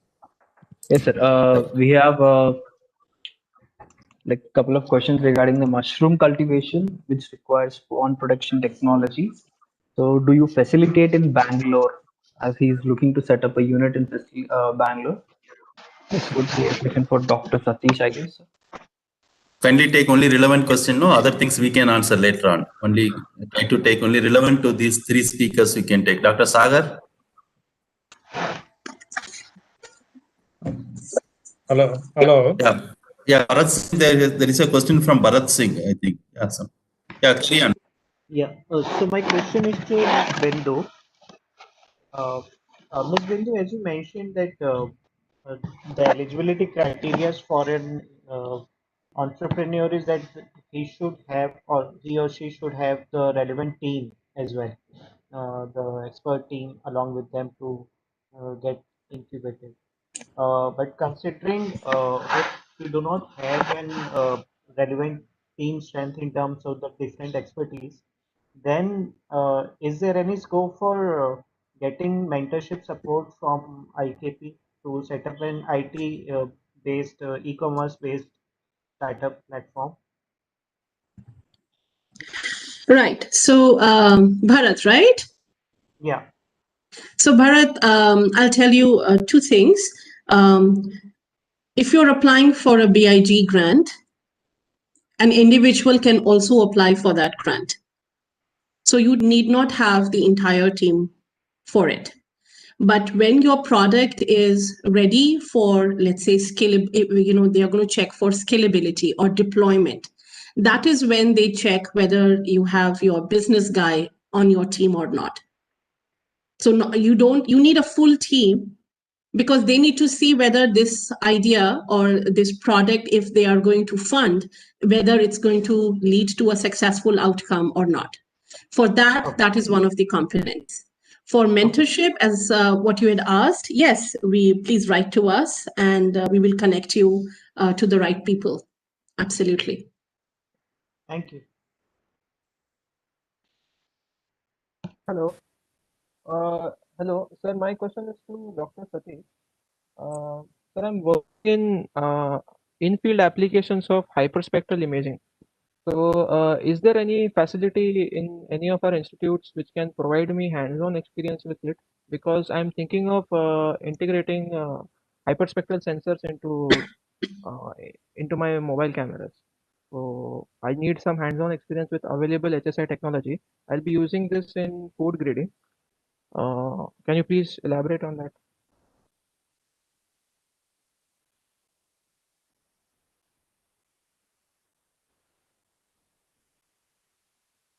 Hello.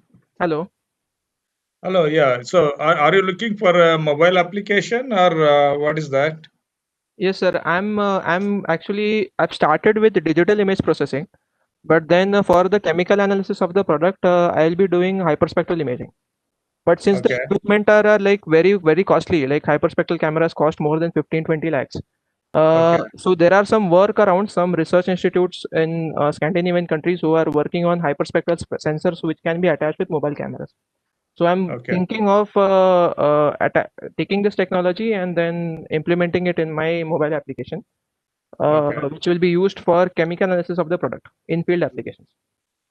Okay, so I think because since we never received like the proposal of this kind, means the idea, but there are definitely some institute in and around Bangalore. Like we can explore and we can get you connected. So you can be in touch with our Navik team, and we'll get back to you then. Okay, sir. Thank you. Even chemical analysis institutes like CCMB and there are other relevant, even private institutions at Hyderabad and other places also they are doing. Your specific requirement you can put in the email. We can connect with appropriate people. You can put it very Sir, clear sir, email. Yeah. No, you can sir, put in email. We can connect with them. No. Yeah. yes, sir.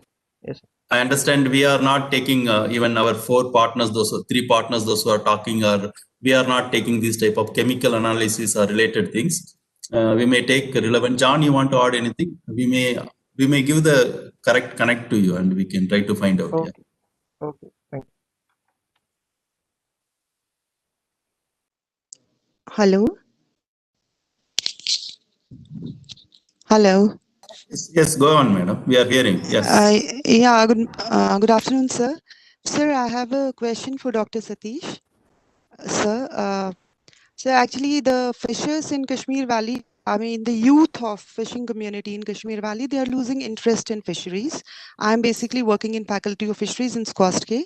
So during a survey, we found this, and despite having a lot of water bodies and, the catch is also available in plenty, there are a number of reasons for that. So one of the reasons is that they are just, the fishing they are doing, it's only about catching and selling, nothing new. And then you have social stigma attached. So youth are not interested. So how can this incubation center, which they are running in Bangalore, could it be of any help to these for this youth to retain interest in fisheries?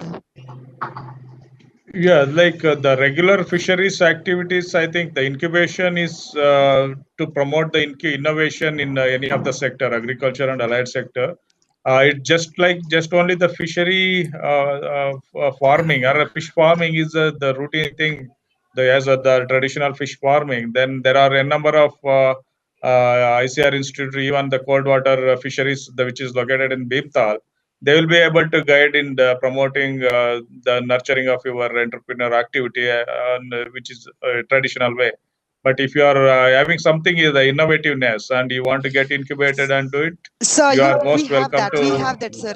So actually, So- we have that, but if we want to, how can we know how we can do that? But how can your incubation, if we have that idea, can your incubation center help us in that? Yeah, definitely. You can come to our center, and since ours is a veterinary institute, we don't have the facility for the fisheries as such.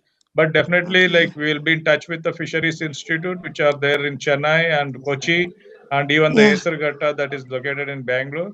And some of the institutes which are working exclusively on the fishery infrastructure and they're having, we will be in touch with them and we'll get you connected with them. So if you get incubated here. Thank you, sir. Thank you very much. Yeah, for fisheries, madam, apart from innovation or startups, even specific programs, something like aqua clinics and aquaprenneurship development, ACADP, like that, manage is promoting through support from NFDB. Even we are looking for the subsidy from the Ministry of Fisheries, and already some 12 states we are putting aqua one centers. They can produce the fingerlings and reaching the farmers, and also they can do input based, something local inputs they can create, and they can have the business in the fishery sector. For that, we are connecting with the NFDB funding also. Already 12 states we grounded some of the units, 20 units remaining, it is coming up. You can write to us also. We'll explore and if not necessarily, if it is not having any innovation, but they can do fisheries business also. That is possible. Studies also added. We will get the incubation facilities from other ICR fisheries institute also across the country. They are doing many of them, and fisheries university also. We can connect with them. Thank you very much, ma'am. Thank you. Yeah, in addition to that, you can also, if you're looking at value-added products out of fisheries, CIFT in Cochin would be a good area, because there are a lot of technologies developed on the value-added product side of it. And back in 2012, we remember a time when there was an entrepreneur in Punjab who actually took a technology from CIFT in Cochin and set up operations there. So you can reach out to CIFT or even check out Agri Innovate as well. They have a lot of technology listed there. Thank you, sir. Thank you very much.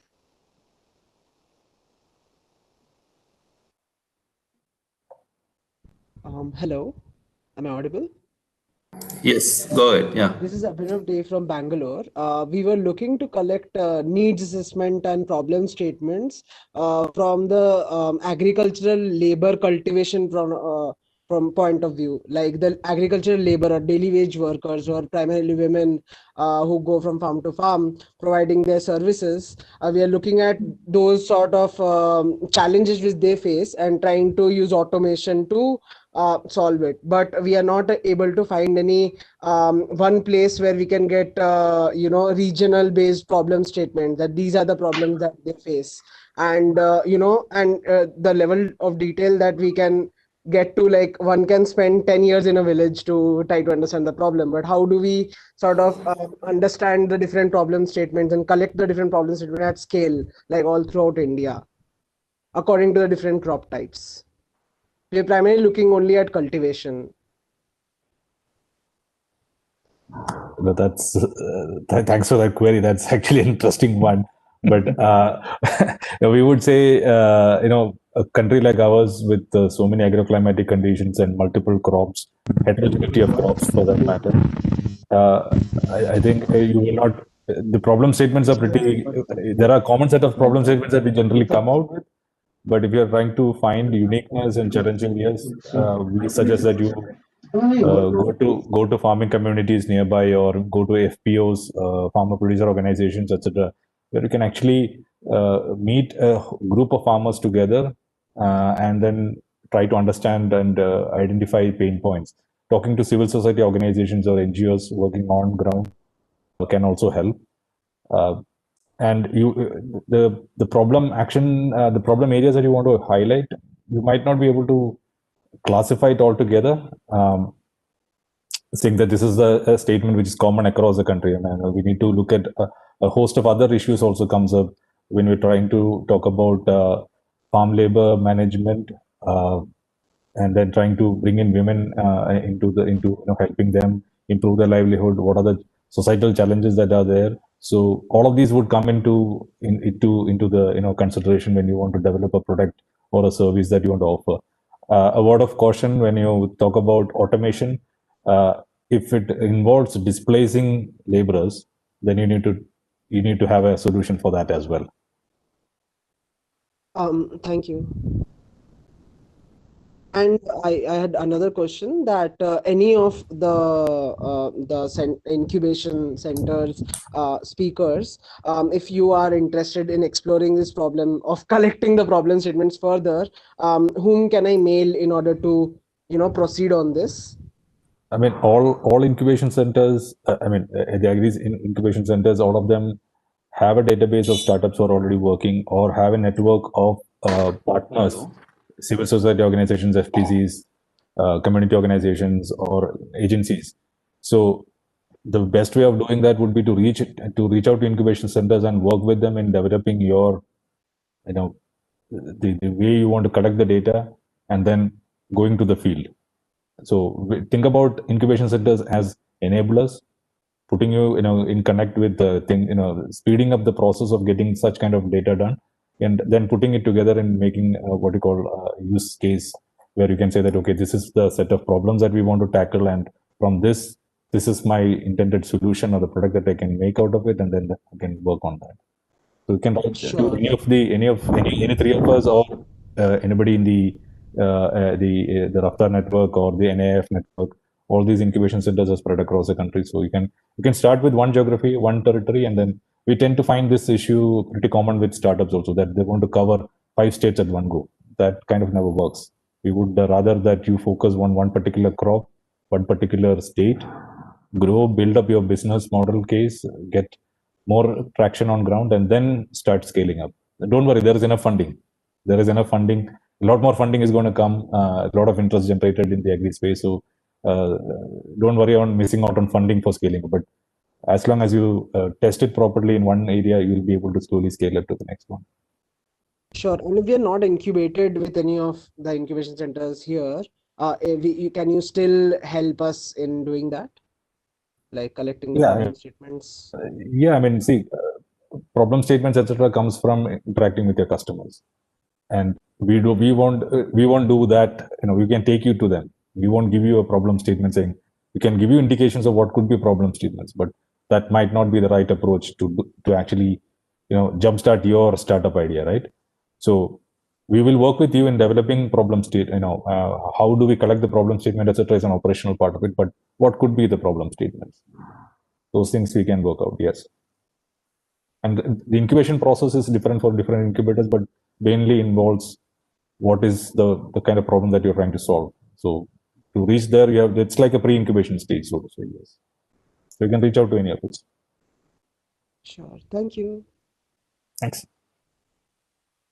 Go ahead. Yeah. Good morning, sir. I'm Sanuj from UAE. Okay. I just wanted to know regarding the FPO formation. So FPO is happening inside India. For outside India, for the export of the products, can we have any such entity like that? Why I'm asking is that me and my friends have started one private limited company back in Kerala. Okay, this is for vegetable cultivation and like an integrated farm we are maintaining. And now we are looking for some innovative value addition in the field of jackfruit, coconut, coffee, spice, everything. So to market, see, the basic problem like what we see is the marketing and the packaging or the sophisticated new technologies. So can we do something for the marketing, like creating an FPO or some other entity outside India also to do the marketing, so that we can combine the different societies or FPOs or farmers in this FPO inside India and do the marketing? That is what I hope you understand what I'm trying to convey. Yeah, Sanuj, we understand you are from UAE, is it not? You are from UAE. Yeah, I'm from UAE, basically from Kerala. Yeah, fine. Actually, no, large number of FPOs we make with farmers across the country. Large number of coming, especially Kerala, maybe one of the vibrant states. They are making FPOs and they are producing even job value-added products. So many things.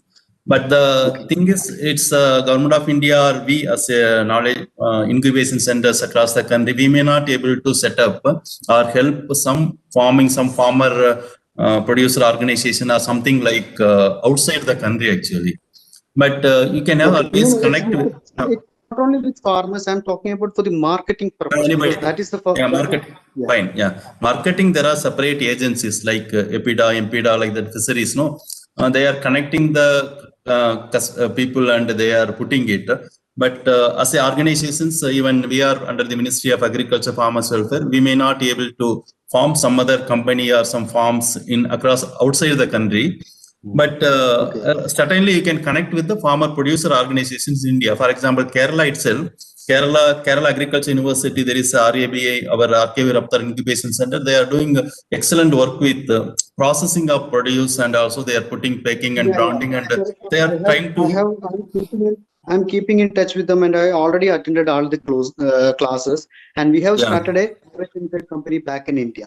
Now I wanted to set up a FPO in Kerala just for the innovative products and other things. We are joining the farmers and also small value added products also under that one. So in order for the marketing of these products, not only in India, outside country, we have studied, like we are from Kendriya Vidyalaya. So we have alumni in different countries. So we are trying to make a network with all these people coming under this private limited company where we can market these products with the help of our friends, like or alumni people. So for such an institute, if you are making an FPO for marketing, any help or schemes or support can be provided by the Indian government? No, I don't. No, it's not. So, Yeah. Sanuj, sorry, Shravan sir. Sanuj, why do you need an FPO for that activity? See, FPO, I just basically you can use that word, but I don't know the word to use. So for the no, I mean, basically you have created a company which aggregates all the valued products out of jackfruit and all that, and you want to export that to UAE. That is only for research, sir. That is only for research. No, for the FPO purpose, we are going to create a new entity. No, you don't need to create an FPO for that, because FPO basically is a farmer producer organization. It's a collective. Just like we have the cooperative concept. The farmer because private only, it's a private we will limited. be benefiting now. It's private, a private. If you start with a private company, it will be only with that company directors or something. So FPO, what I mean is that it is not. It is not. It is in a slightly different way. I think better to take it offline. It's a slightly longer discussion that we can have that. Sure. So that is why I asked for the contact numbers of the mentors, so that you people can mentor us, and to what our plan is like Amul, we should have global product in all that is the motto or vision we have created. That's what we also want to have. That's also what we want. If you can get the contact numbers, you can write to us. You can write to us. We will help you with that. Okay, thank you, sir. Thank you, ma'am, also, and everybody. Thank you. Thanks, Sandhu. Recent reforms, and there are Government of India putting a lot of schemes, these type of things, putting some of agribusiness companies, private contribution to come forward. There are some schemes already. They are putting in Atmanirbhar, this also, Bharat also. We can try to connect with. You can put 60% government may contribute and 40% you need to put it like that. There are initiatives are there, especially agribusiness marketing and cold chain. It is come up. This may not be in the startup ecosystem, but it's a separately Government of India already. It is in the pipeline already, putting a lot of investment. Recently they started. We may try to connect and we can explore there. Even Ministry of Food Processing and Industries, a lot of investments like these initiatives, it is going to come. It is not exactly FPO, but you need to have the cold storage, marketing, other facilities you can create for the marketing these produce to across country or across outside the country also. We can explore there, and we will get back to you. Kindly, you can get all our contact details at manage.gov.in. You can send a mail, and we will connect with the appropriate people. Thank you very much, Sanuj. Yeah. Any other questions? And others? Just an update is we already started high-tech farming back in UAE. That's fine, no, Sanuj. Yeah, that's fine. We understand. Actually, relevant question better to put for you, individual one. No, we will take it up separately. Yeah. Thank you very much. Thank you. Any other questions? One Prasanna Yantra. There is Mr. Prasanna. There is one question. Agripreneurship in agro-tourism and eco-tourism. This may be the interesting area, and even we have promote a large number of agro-tourism units. There are agriculture graduates, they put it. And the Pune and Maharashtra, if you see one of the examples, there are 600 units already in running, agro-tourism units. This information also we can give separately. Even some of our publications, 200 startups or 100 startups publications are available. There are stories about agro-tourism. It is available in Manage website. You can go through and you can connect with us separately for getting more information on agro-tourism and eco-tourism related activities. Mr. Prasanna, you can get back to us. We have our own startups and our own agripreneurs started this type of agro-tourism units, especially in Maharashtra. There are 60 units in the place. They are really doing well. And even you can, some of the promotional agencies are there, like Agro-Tourism Development Corporation at Maharashtra. There is one Mr. Pandurang Taware is helping in the big way for those who want to start agro-tourism. We'll connect with appropriate people. You can be connected and you can start those type of ideas also. Prasanna, you can write a mail and we can get back more information on this agro-tourism and who are our agripreneurs are doing also. We can give contact details also so that you can get the first-hand information and experiences from them. Thank you, Mr. Prasanna. Any other questions?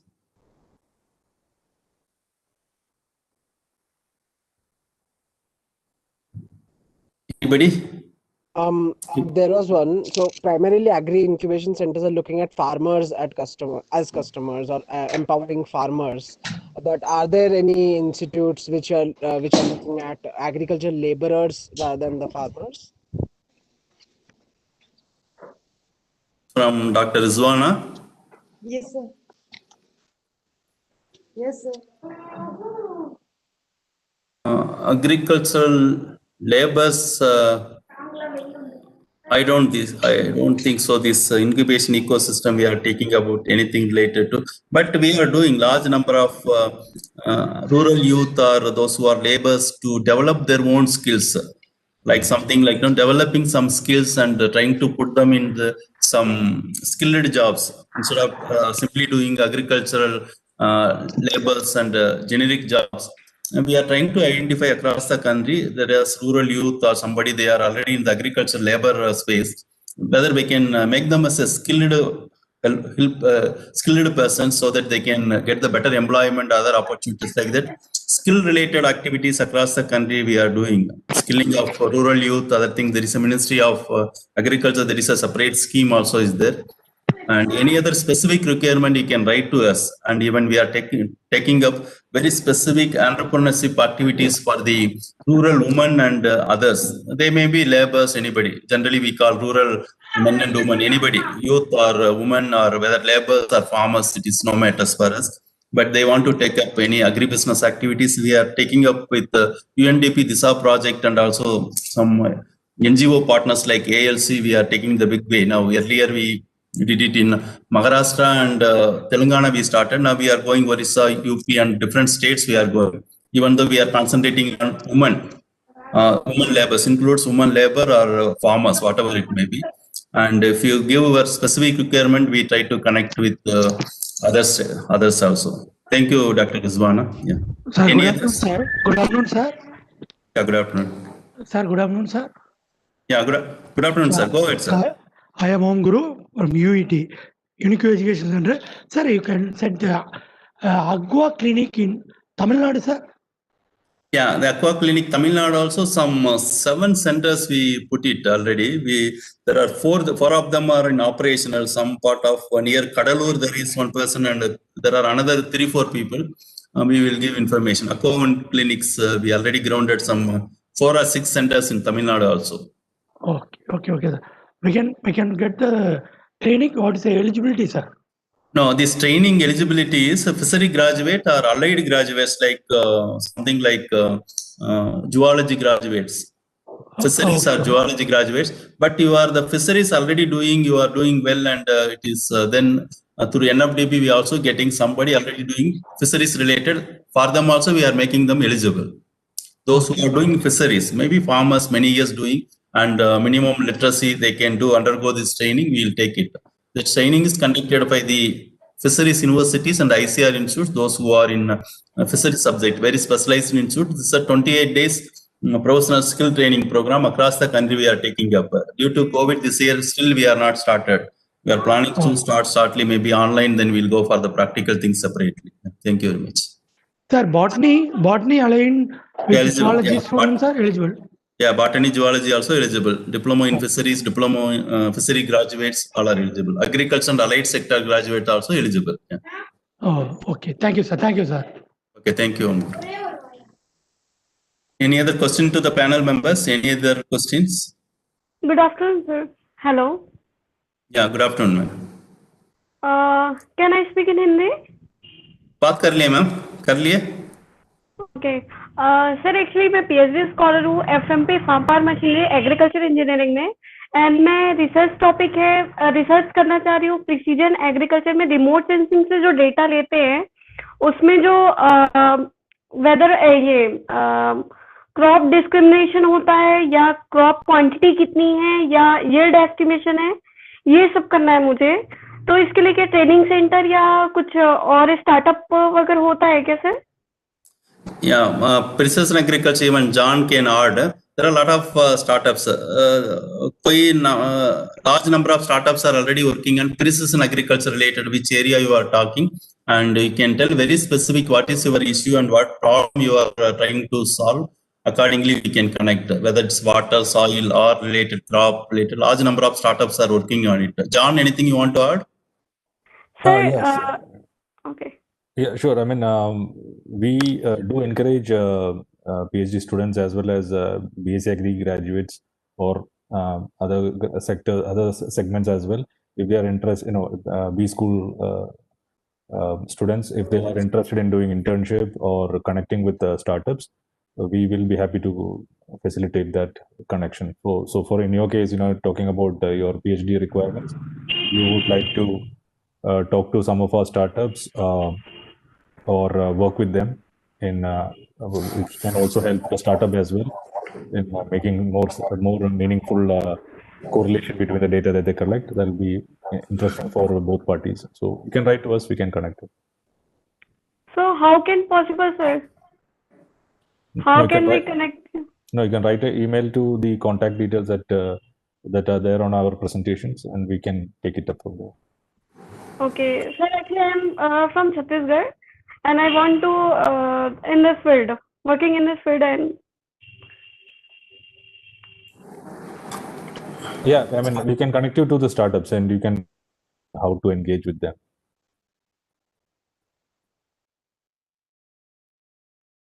For simple thing, any queries you want to write, just we send the web link for this webinar. No, you can send the queries in same mail also. We will answer. We will connect to correct people also. If you are not getting John and others emails, you can write to what email you got that web link for this webinar. Same webinar web link email you can write to us, and we will connect with the correct stakeholders, whomever maybe we'll connect it. So you don't need to worry about contact details. Yeah.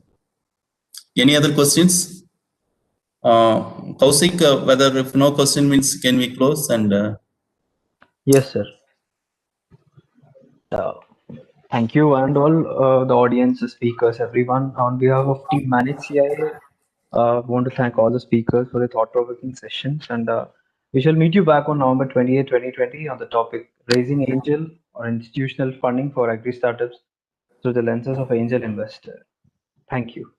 Thank you, Dr. Bindu and Dr. Sadish and Mr. John joining with us. It is happy to host you today, and we'll keep in touch and we'll try to work with you all and IKP and also with Navik. Also, already we are having a MOU with Navik, and anyway, John is very often only IKP. We need to work a little more, I think. Yeah. Thank you very much for joining with us. Yeah. Thank you so much. Yeah, thank you.